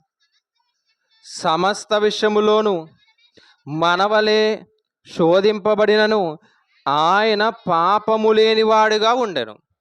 ఏమండి ఎవరు చెప్తున్నారు ఈ మాట అంటే పౌలు గారు రాస్తున్న పరిశుద్ధాత్మ దేవుడి ప్రేరణ ద్వారా ఆయన మాట్లాడుతున్నారు.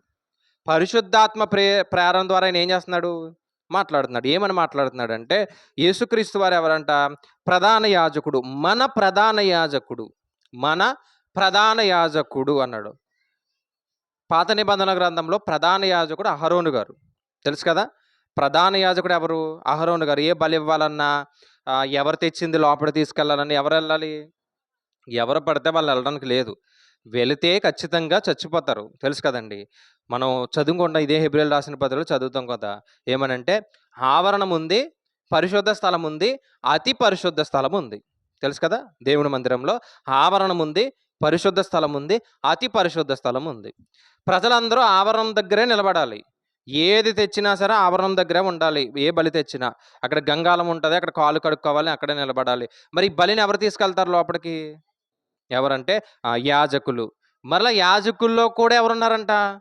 ప్రధాన యాజకులు. ఆ ప్రధాన యాజకులు కూడా ఎవరు అంటే అన్ని జాతులకి సంబంధించిన వారు కాదు, కేవలం లేవీలు మాత్రమే ప్రధాన యాజకులు. ఆ లేవీయుల్లో కూడా అహరోను సంతానం మాత్రమే ప్రధాన యాజకులు. అలాంటి ప్రధాన యాజకుడితో యేసుక్రీస్తు వారిని పోలుస్తూ ఈయన మాట్లాడుతున్నాడు. మన ప్రధాన యాజకుడు మన బలహీనతల యందు మనతో సమాన అనుభవం లేనివాడు కాడు గాని, అంటే ఆయన ప్రధాన యాజకుడైనా మనలాగే భూమి మీదకి వచ్చాడు. ఏమండి మనలాగే తిన్నాడు, మనలాగే పడుకున్నాడు. మనకి 24 గంటలు, ఆయనకి 24 గంటలే, అంతే కదా. మనం ఎలా అయితే పుట్టామో ఆయన అలాగే పుట్టాడు.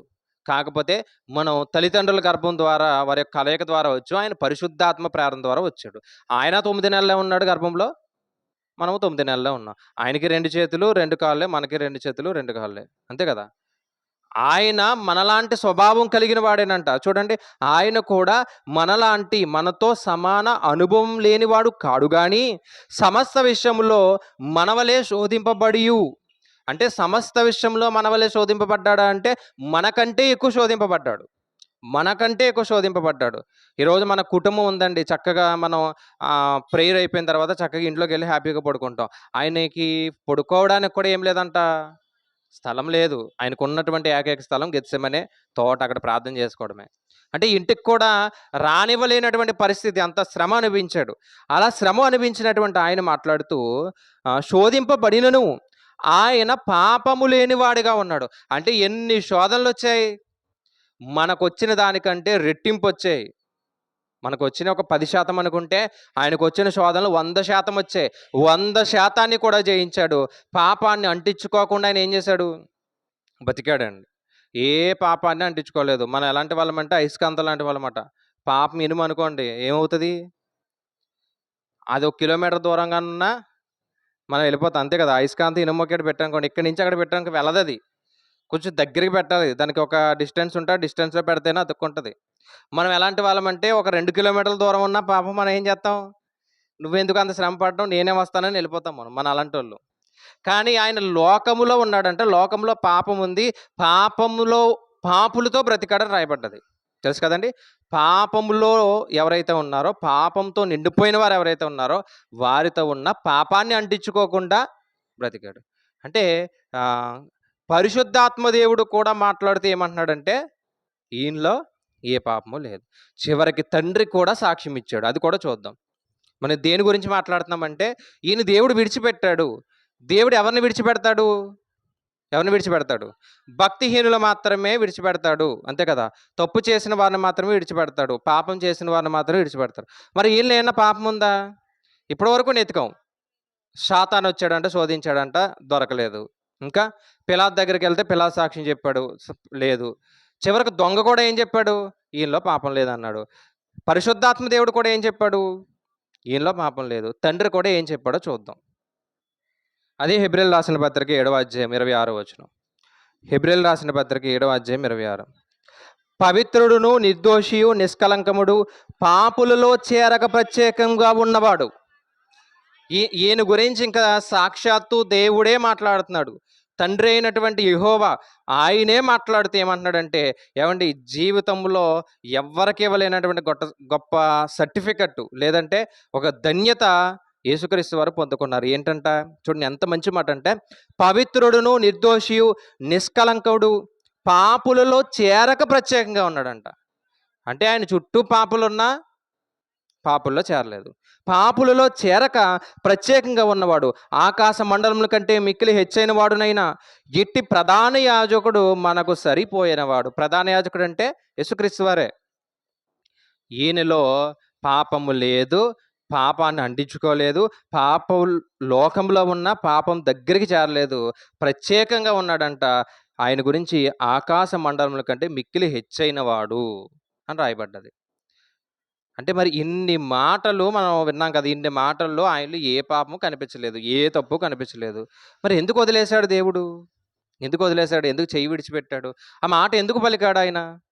అసలు దేవుడు యేసుక్రీస్తు వారి చేతిని ఎప్పటి నుంచి పట్టుకున్నాడు? ఈ సమయంలో వదిలేశాడు అని రాయబడ్డది కదా. ఎప్పుడొకప్పుడు పట్టుకుంటేనే కదా వదిలేయాలి. మరి ఎప్పటి నుంచి పట్టుకున్నాడు?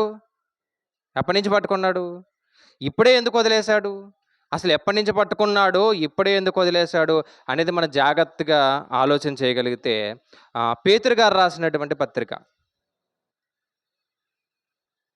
పేతురు గారు రాసినటువంటి పత్రిక, కొన్ని రిఫరెన్స్లు ఎక్కువైనా జాగ్రత్తగా రాసుకోండి.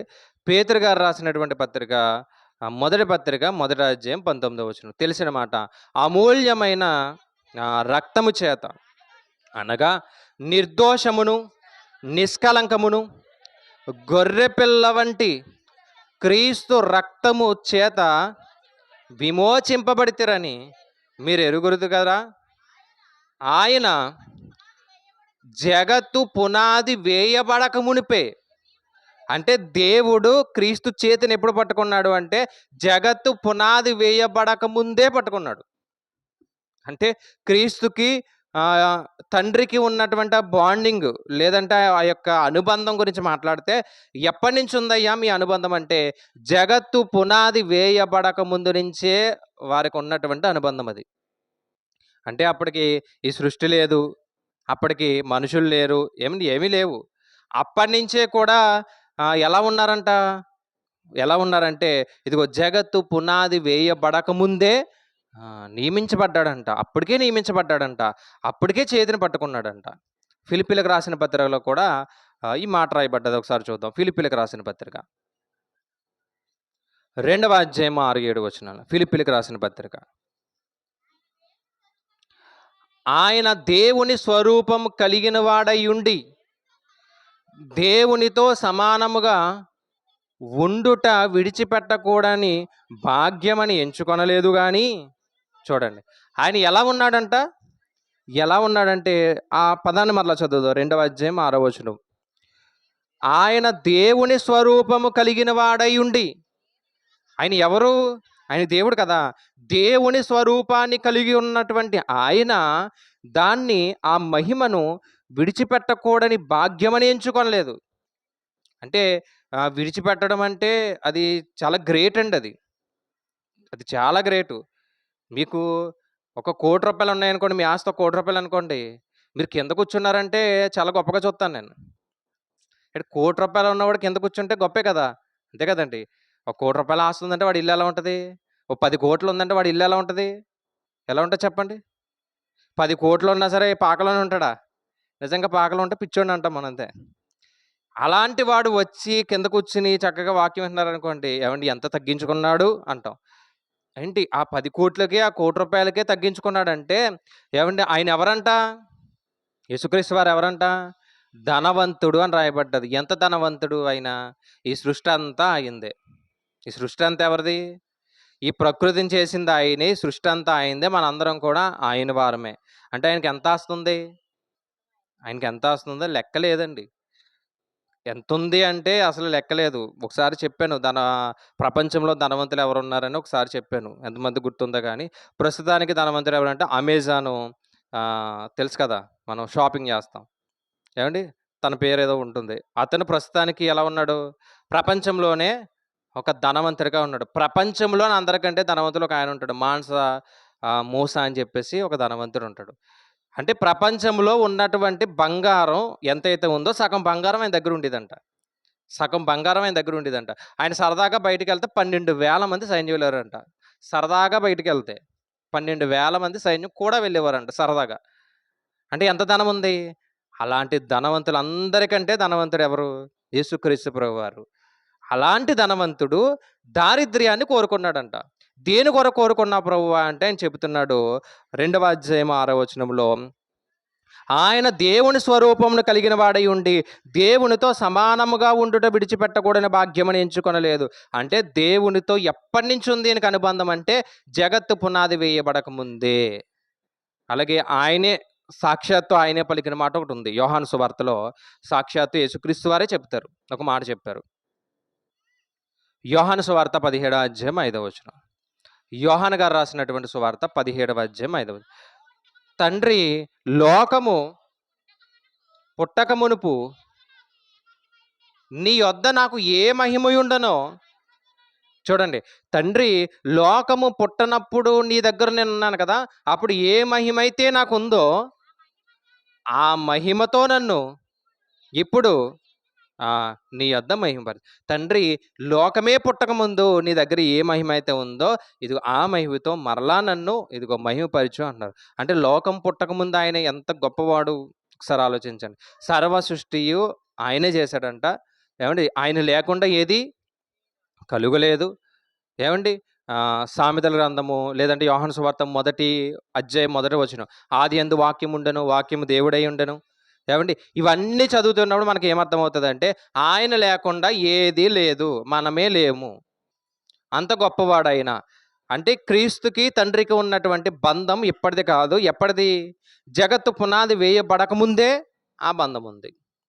అందుకే దేవుడు కూడా మాట్లాడుతూ ఏమన్నాడంటే, దేవుడు కూడా మాట్లాడుతూ ఆయన దేవుడు అన్నాడు. సాక్షాత్తు తండ్రి అయినటువంటి దేవుడు మాట్లాడుతూ యేసుక్రీస్తు వారిని ఏమన్నారో తెలుసా?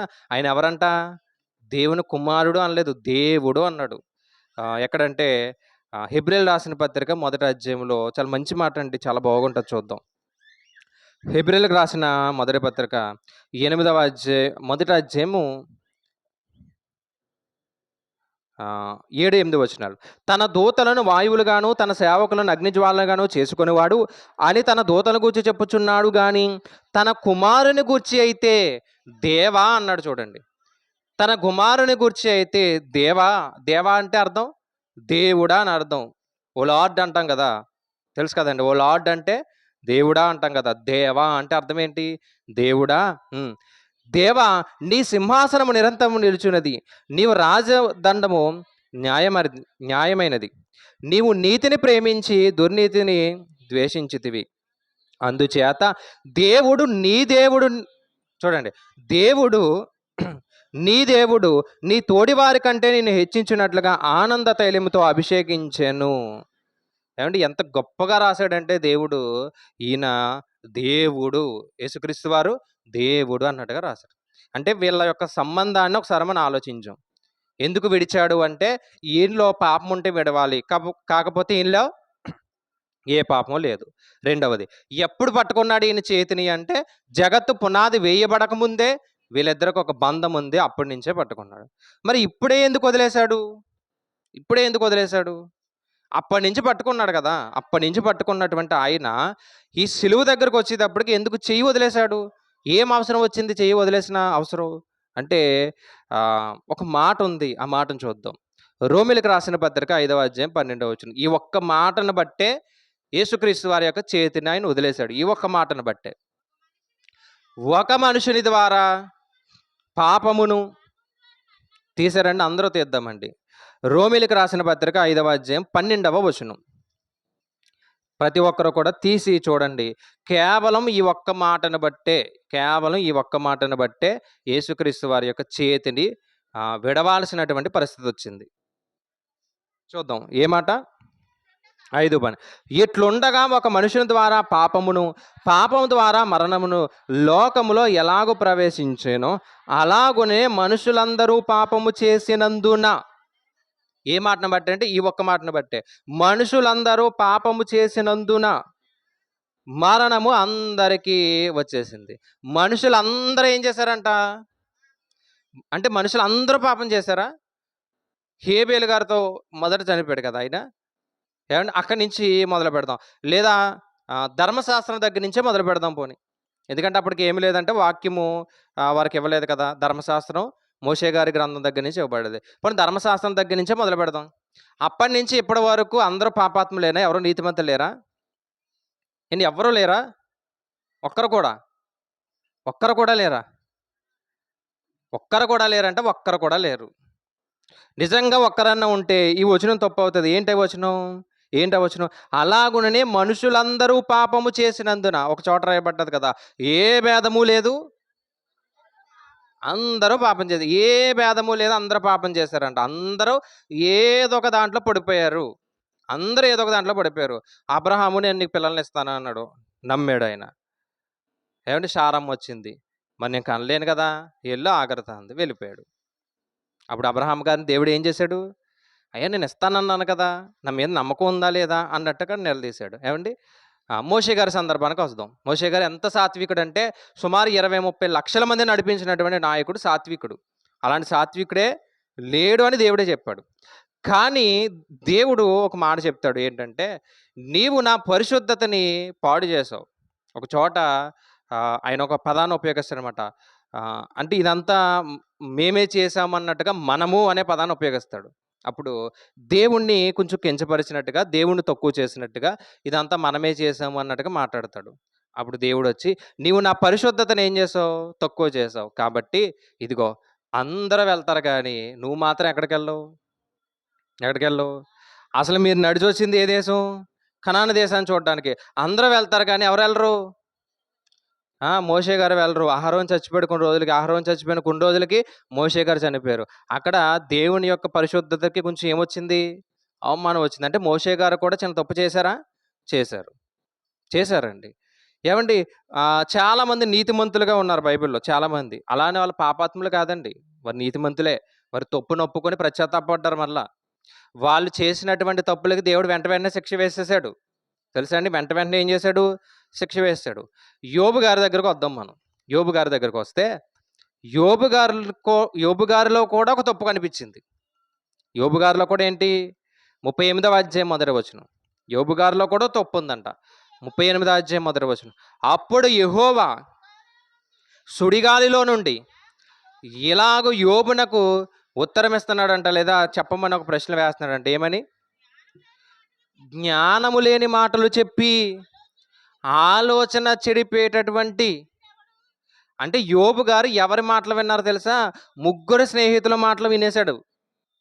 ముగ్గురు స్నేహితులు ఉంటారు కదా, తేమాను, ఎలీఫజరు, ఇంకొక ఆయన, ముగ్గురు ఉంటారు మొత్తానికి. ఆ ముగ్గురు మాటలు కూడా వినేశాడు. దేవుడి మీద ఆధారపడ్డాడు. చాలా వరకు దేవుని మీద ఆధారపడ్డాడు. కానీ 1% మాత్రం తప్పిపోయాడు. ఎవరి మాటలు విన్నాడు? స్నేహితుల మాట వినేసి దేవుణ్ణి దూషించినట్లుగా మాట్లాడేస్తాడు. ఒక చోట అంటాడు, అయ్యా నేను బుద్ధికి మించి మాట్లాడేశాను అన్నాడు.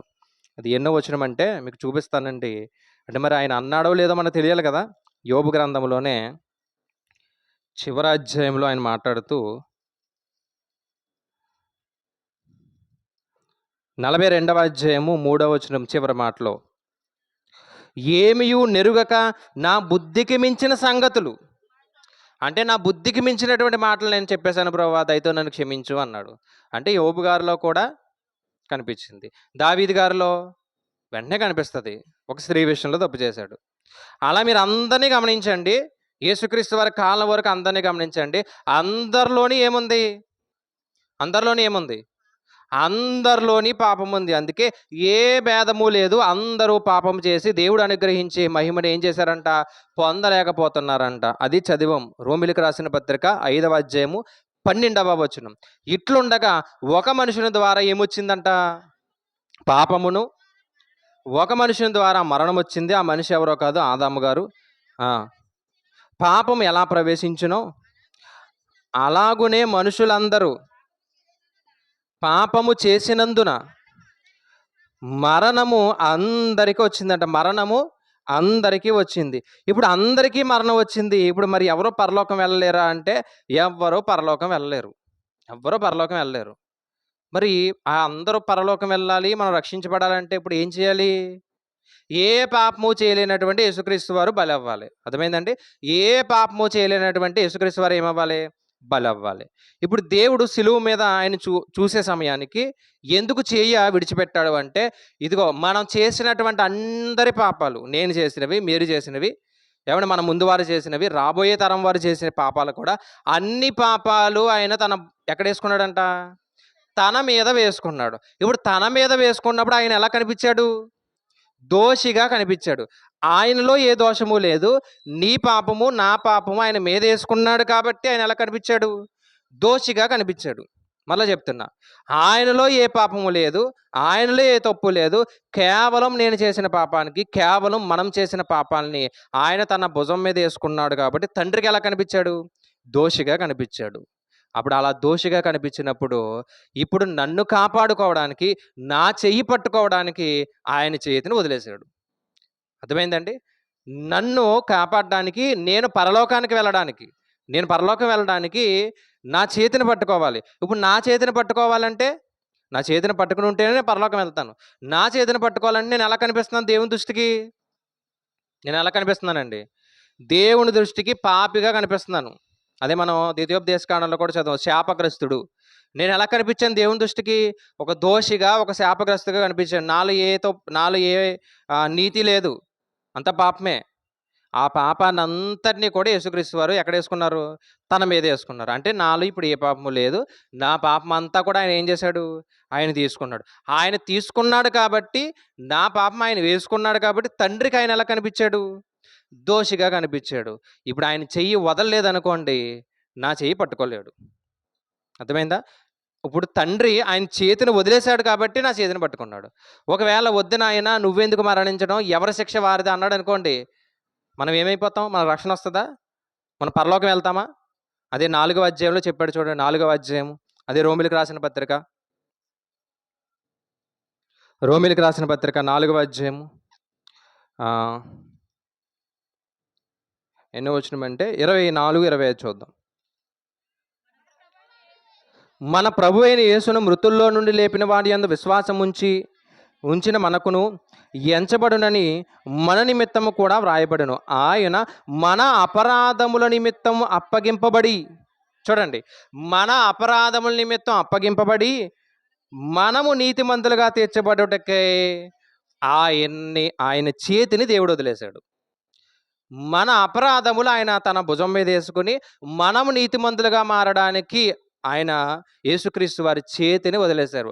ఏమండి, ఈ మాట చదివినప్పుడు ఖచ్చితంగా బాధ అనిపించాలి. ఏంటి, నేను చేసిన తప్పుకి ఆయన అనిపించడం ఏంటి? నన్ను చేయి పట్టుకోవడానికి ఆయన చేతిని వదిలేయడం ఏంటి? నేను పరలోకం వెళ్ళడం కొరకు ఆయన ఏమయ్యాడు? ఏమండి, ముందున్న వారందరి పాపాలని కడగడానికి ఇప్పుడు మనం 2000 సంవత్సరాలు అయిపోయిందండి ఆయన చనిపోయి. ఇప్పటికే ఆయన రక్తం మనల్ని కడుగుతుందా లేదా? కడుగుతుంది. మన చనిపోయిన తర్వాత మన పిల్లలు వస్తారు, వాళ్ళ పాపాలను కడుగుతుందా? కడుగుతుంది. దేవుని కృప ఉంటే ఇంకా ఒక 100 సంవత్సరాలు బ్రతికేమనుకోండి, అంటే ఇంకో 100 సంవత్సరాలు, 1000 సంవత్సరాలు ఉందనుకోండి, తరాలు వెళ్తున్నాయి అనుకోండి, ఇంకా జనాలు పుట్టుకొస్తున్నారు, వాళ్ళు పాపాలు చేస్తారు. ఇప్పుడు వాళ్ళ పాపాలను కూడా కడుగుతుందా? కడుగుతుంది. ఎప్పటి వరకు? క్రీస్తు రెండవసారి వచ్చే వరకు కూడా ఎంతమంది అయితే వస్తారో అందరి పాపాలు క్రీస్తు రక్తం కడుగుతానే ఉంటుంది. కారణం, నేను చేసిన పాపాన్ని ఆయన ఏం చేశాడంట? చదువుదాం ఆ మాట 25. ఆయన మన అపరాధముల నిమిత్తం అప్పగింపబడి మనము నీతిమంతులుగా తీర్చబడుటకై, అంటే మనము నీతిమంతులుగా తీర్చబడడానికి దేవుడు ఆయన చేతిని వదిలేశాడు. అలాగే 5వ అధ్యాయం కూడా చూడండి, 5వ అధ్యాయం 8వ వచనం. అయితే దేవుడు మన ఎడల తన ప్రేమను వెల్లడిపరుచుచున్నాడు. ఎట్లనగా, మనమింకను పాపులమై ఉండగానే క్రీస్తు మన కొరకు చనిపోయాను. మనం ఇంకా పాపులుగానే ఉన్నాము. ఆ పాపాన్ని అంతటిని, అయ్యా నేను మోస్తానయ్యా అన్నాడు. ఎందుకంటే గ్రంథము, ప్రవచనాలు సెలవిస్తున్నాయి. మనం చదివాం కదా, యెషయా గ్రంథం 53వ అధ్యాయం చదివాం. మన పాపాలు ఒకసారి తీద్దామండి, కుదిరితే ఒకసారి తీసేద్దాం. యెషయా గ్రంథం 59వ అధ్యాయం చూద్దాం ఒకసారి. యెషయా గ్రంథం చివరిగా ఈ మాట చూసి ముగిద్దాం. యెషయా గ్రంథం 59వ అధ్యాయము మొదటి వచనం. రక్షింపక నేరకుండినట్లు యెహోవా హస్తం కొరచకాలేదు, విననేరకు యూనినట్లు ఆయన చెవులు మందము కాలేదు. మీ దోషములు మీకును మీ దేవునికి అడ్డముగా ఉన్నాయి, మీ పాపములు ఆయన ముఖమును మీకు మరుగుపరిచాను గనుక ఆయన ఆలకించట్లేదంట. కారణం ఏంటి? కారణం ఏంటి? కారణం ఏంటంటే ఇదిగో మనం చేసినటువంటి పాపాలు దేవునికి ఎలా ఉన్నాయంట? దేవునికి ఎలా ఉన్నాయంట? అడ్డముగా ఉన్నాయి.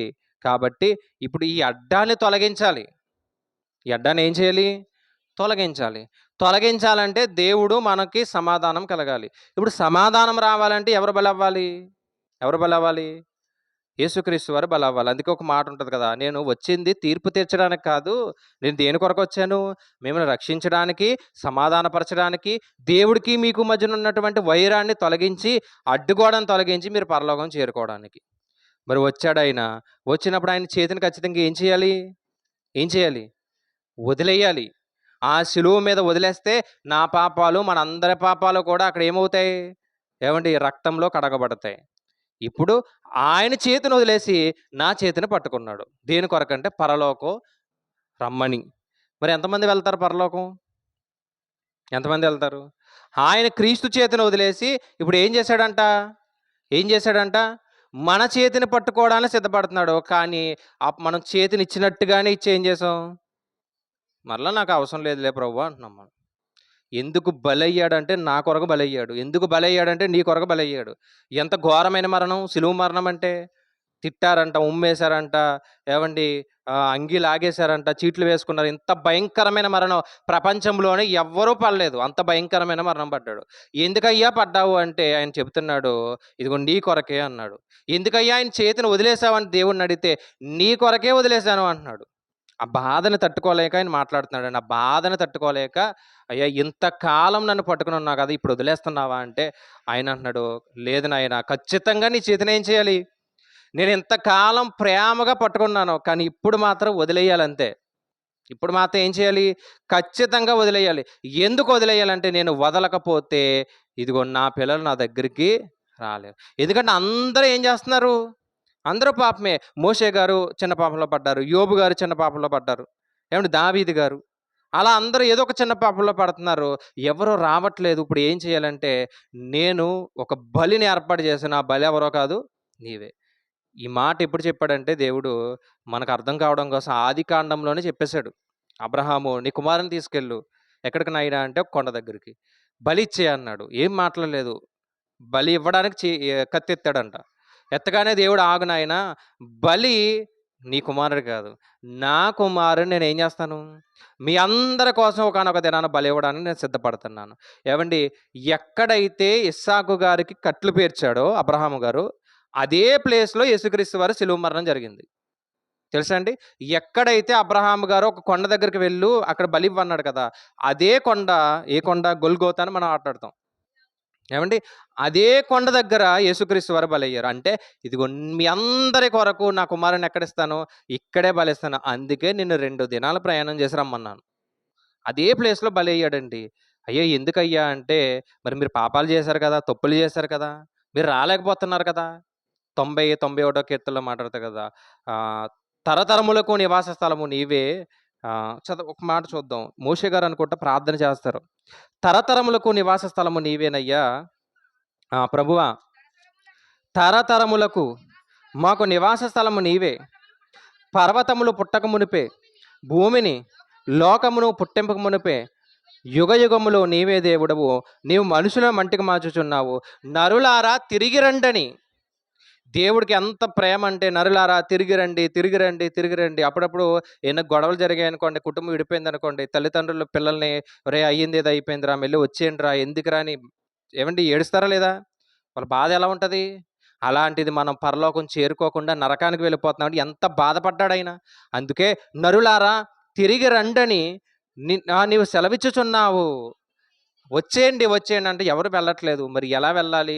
పాపంతో నిండిపోయారు. పాపాత్ముడు పరలోకానికి చేరుకోలేడు, పరిశుద్ధుడు మాత్రమే చేరుకుంటాడు. అందుకే నా పాపాన్ని ఆయన ఏం చేశాడు? తన భుజం మీద వేసుకొని, అయ్యా ఆయన పాపాలను నేను నా భుజం మీద వేసుకుంటున్నాను కాబట్టి నువ్వేం చేయాలి? ఈయన పాపాలని కొట్టేయి అన్నాడు. అలా నేను, మీరు, మనందరం, రాబోయే తరం వారు వీళ్ళందరూ చేసిన పాపాలన్నీ కూడా ఆయన ఏం చేశాడు? ఆయన భుజం మీద వేసుకున్నాడు. అందుకే ఏ భేదము లేదు, అందరూ పాపం చేశారు, దేవుడు అనుగ్రహించే మహిమను పొందలేకపోతారు. మరి మహిమను పొందాలంటే పాపం ఉండకూడదు. ఆ పాపాన్ని ఆయన ఏం చేశాడు? వేసుకున్నాడు. ఆ సమయంలో దేవుడు ఆయన చేతిని వదిలేశాడు, నా చేతిని పట్టుకున్నాడు. ఆ సమయంలో క్రీస్తు చేతిని వదిలేశాడు, ఇదిగో మనందరి చేతులు పట్టుకున్నాడు. మరి వెళ్ళడానికి ఎంతమంది సిద్ధంగా ఉన్నారు? ఒక్కసారి మీకు మీరే ఆలోచించుకోండి.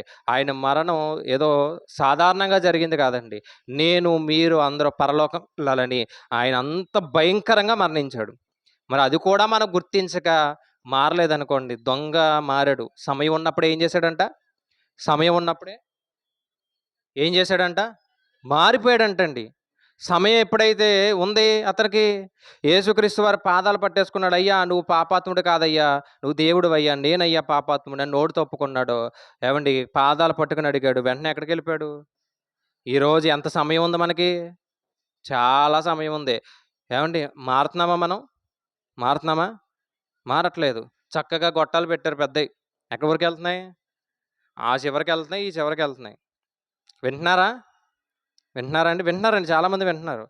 కానీ మారాలి. వింటే ప్రయోజనం ఏముంది? ఏం చేయాలి? మారాలి. రావాలి దేవుని దగ్గరికి. ఆయన దగ్గరకు వచ్చి, అయ్యా నేను పాపాత్ముడని ఒప్పుకోవాలి. ఆయన ఏం చేస్తాడు? క్షమిస్తాడు. ఇదిగో నీ కొరకే కదా నా కుమారుడి చెయ్యి వదిలేశాను, నీ చెయ్యి పట్టుకుంటాను, నువ్వు రాగలవా అని ఆయన అడుగుతున్నాడు. దేవుడు దొరికే కాలంలోనే సమీపంగా ఉన్నప్పుడు ఆయన చెయ్యి పట్టుకుందాం. ఆయన కనుక వదిలేశాడు అనుకోండి, మన జీవితం ఎలా ఉంటుందో ఒకసారి చూసుకోండి. ఆయన క్రీస్తు చేతిని వదిలేశాడు, ఆయన జీవితం ఎలా అయిపోయింది? క్రీస్తు చేతిని వదిలేశాడండి. సిలువ మరణం ఎంత భయంకరమది. ఈరోజు నా చేతిని వదిలేశాడు అనుకోండి, నేను ఎలాగే ఏమైపోతానో నాకే తెలియదు. నా జీవితం ఏమైపోద్దో తెలియదు. అందుకే ఆయన పట్టుకున్నప్పుడే ఆయనతో పాటు ఎక్కడికి వెళ్ళిపోవాలి? పరలోకానికి వెళ్ళిపోవాలి. కాబట్టి ఈ 4వ మాటలో ఉన్నటువంటి పరమార్థం ఏంటంటే, ఆయనలో ఏ దోషము లేదు. ఆయన ఏ పాపము చేయలేదు, ఏ తప్పు చేయలేదు. నా తప్పునే ఆయన ఏం చేశాడు? తన భుజం మీద వేసుకున్నాడు. నా పాపాన్ని ఆయన భుజం మీద వేసుకున్నాడు. నా పాపాన్ని ఆయన భుజం మీద వేసుకున్నాడు కాబట్టి దేవునికి ఆయన ఎలా కనిపించాడు?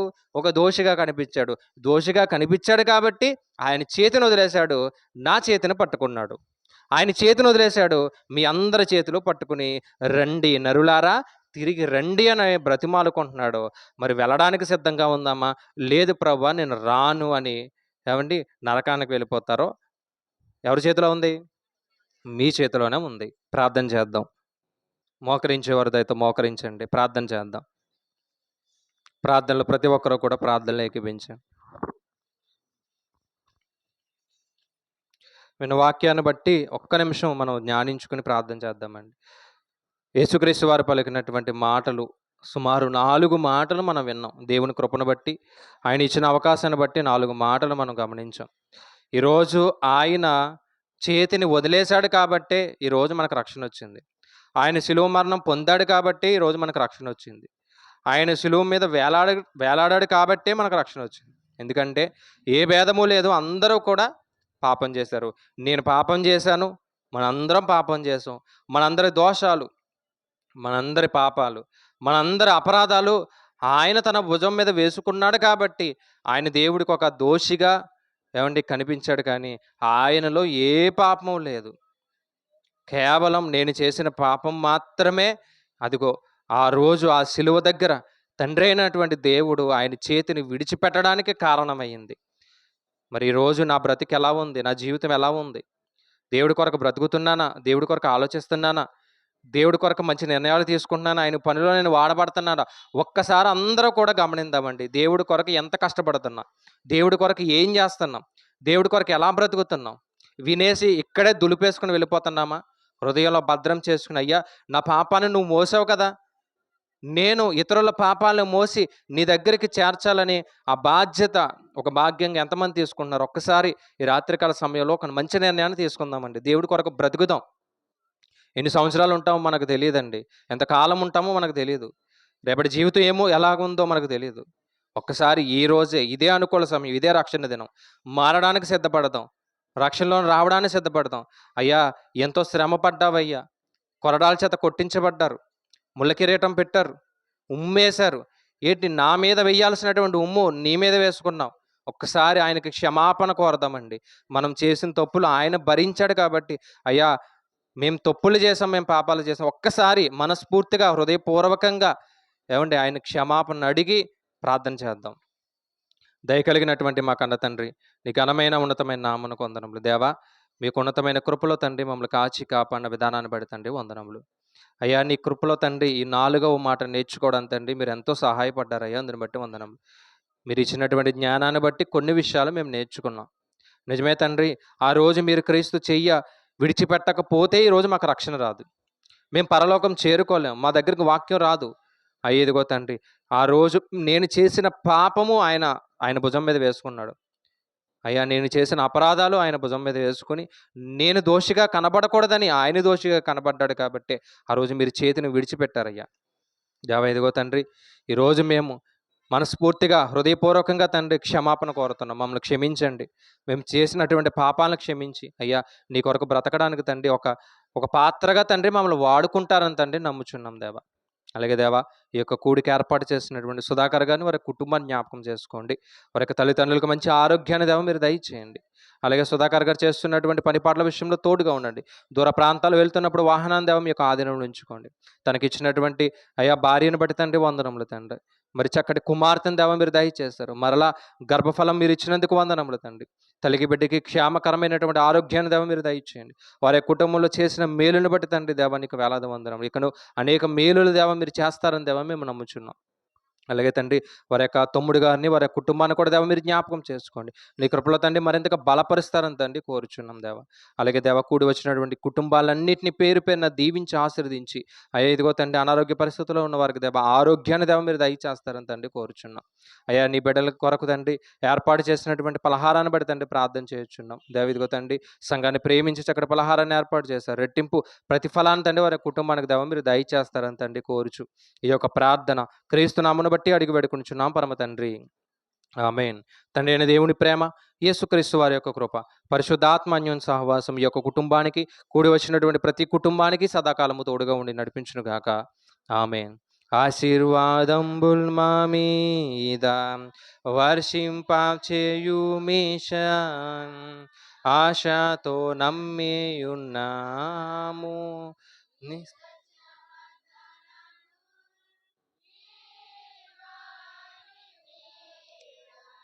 కృమ్మారించుము దేవా క్రమ్మారా ప్రేమ వర్షంబు.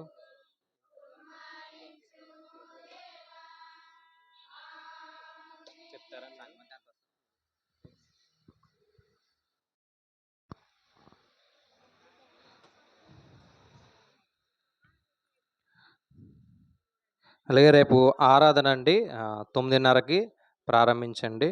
పోయిన వారం కూడా 9:30కి ప్రారంభించారు కాబట్టి 12:30కే ముగించబడుతుంది. రేపటి దినాన్న సచివాధి గారి ఇంటి దగ్గర ప్రార్థన సాయంత్రం లేదండి, క్యాన్సిల్ చేశారు.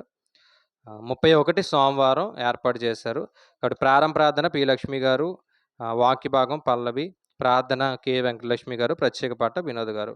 అలాగే ఏప్రిల్ 1 మంగళవారం ఎవరు తెలియపరచలేదు, ఒకవేళ ఎవరైనా ఏర్పాటు చేసుకుంటే దయతో తెలియపరచండి. ఏప్రిల్ 2 గంటలకి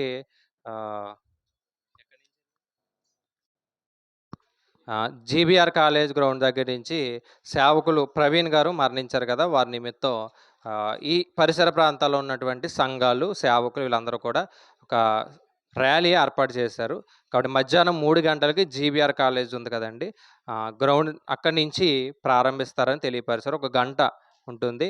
దయతో మన సంఘాన్ని కూడా అంతటిని రమ్మని పిలిచారు 3 గంటలకి. మరి అవకాశం ఉన్న ప్రతి ఒక్కరూ కూడా అక్కడికి రావడానికి ప్రయత్నం చేయండి. ప్రత్యేక పాట కల్పన గారు.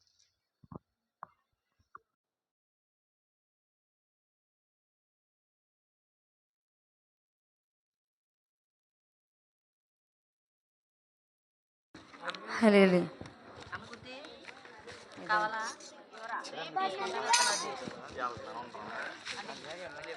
ప్రేమ పూర్ణుడు ప్రాణనాథుడు నన్ను ప్రేమించి ప్రాణమిచ్చెను,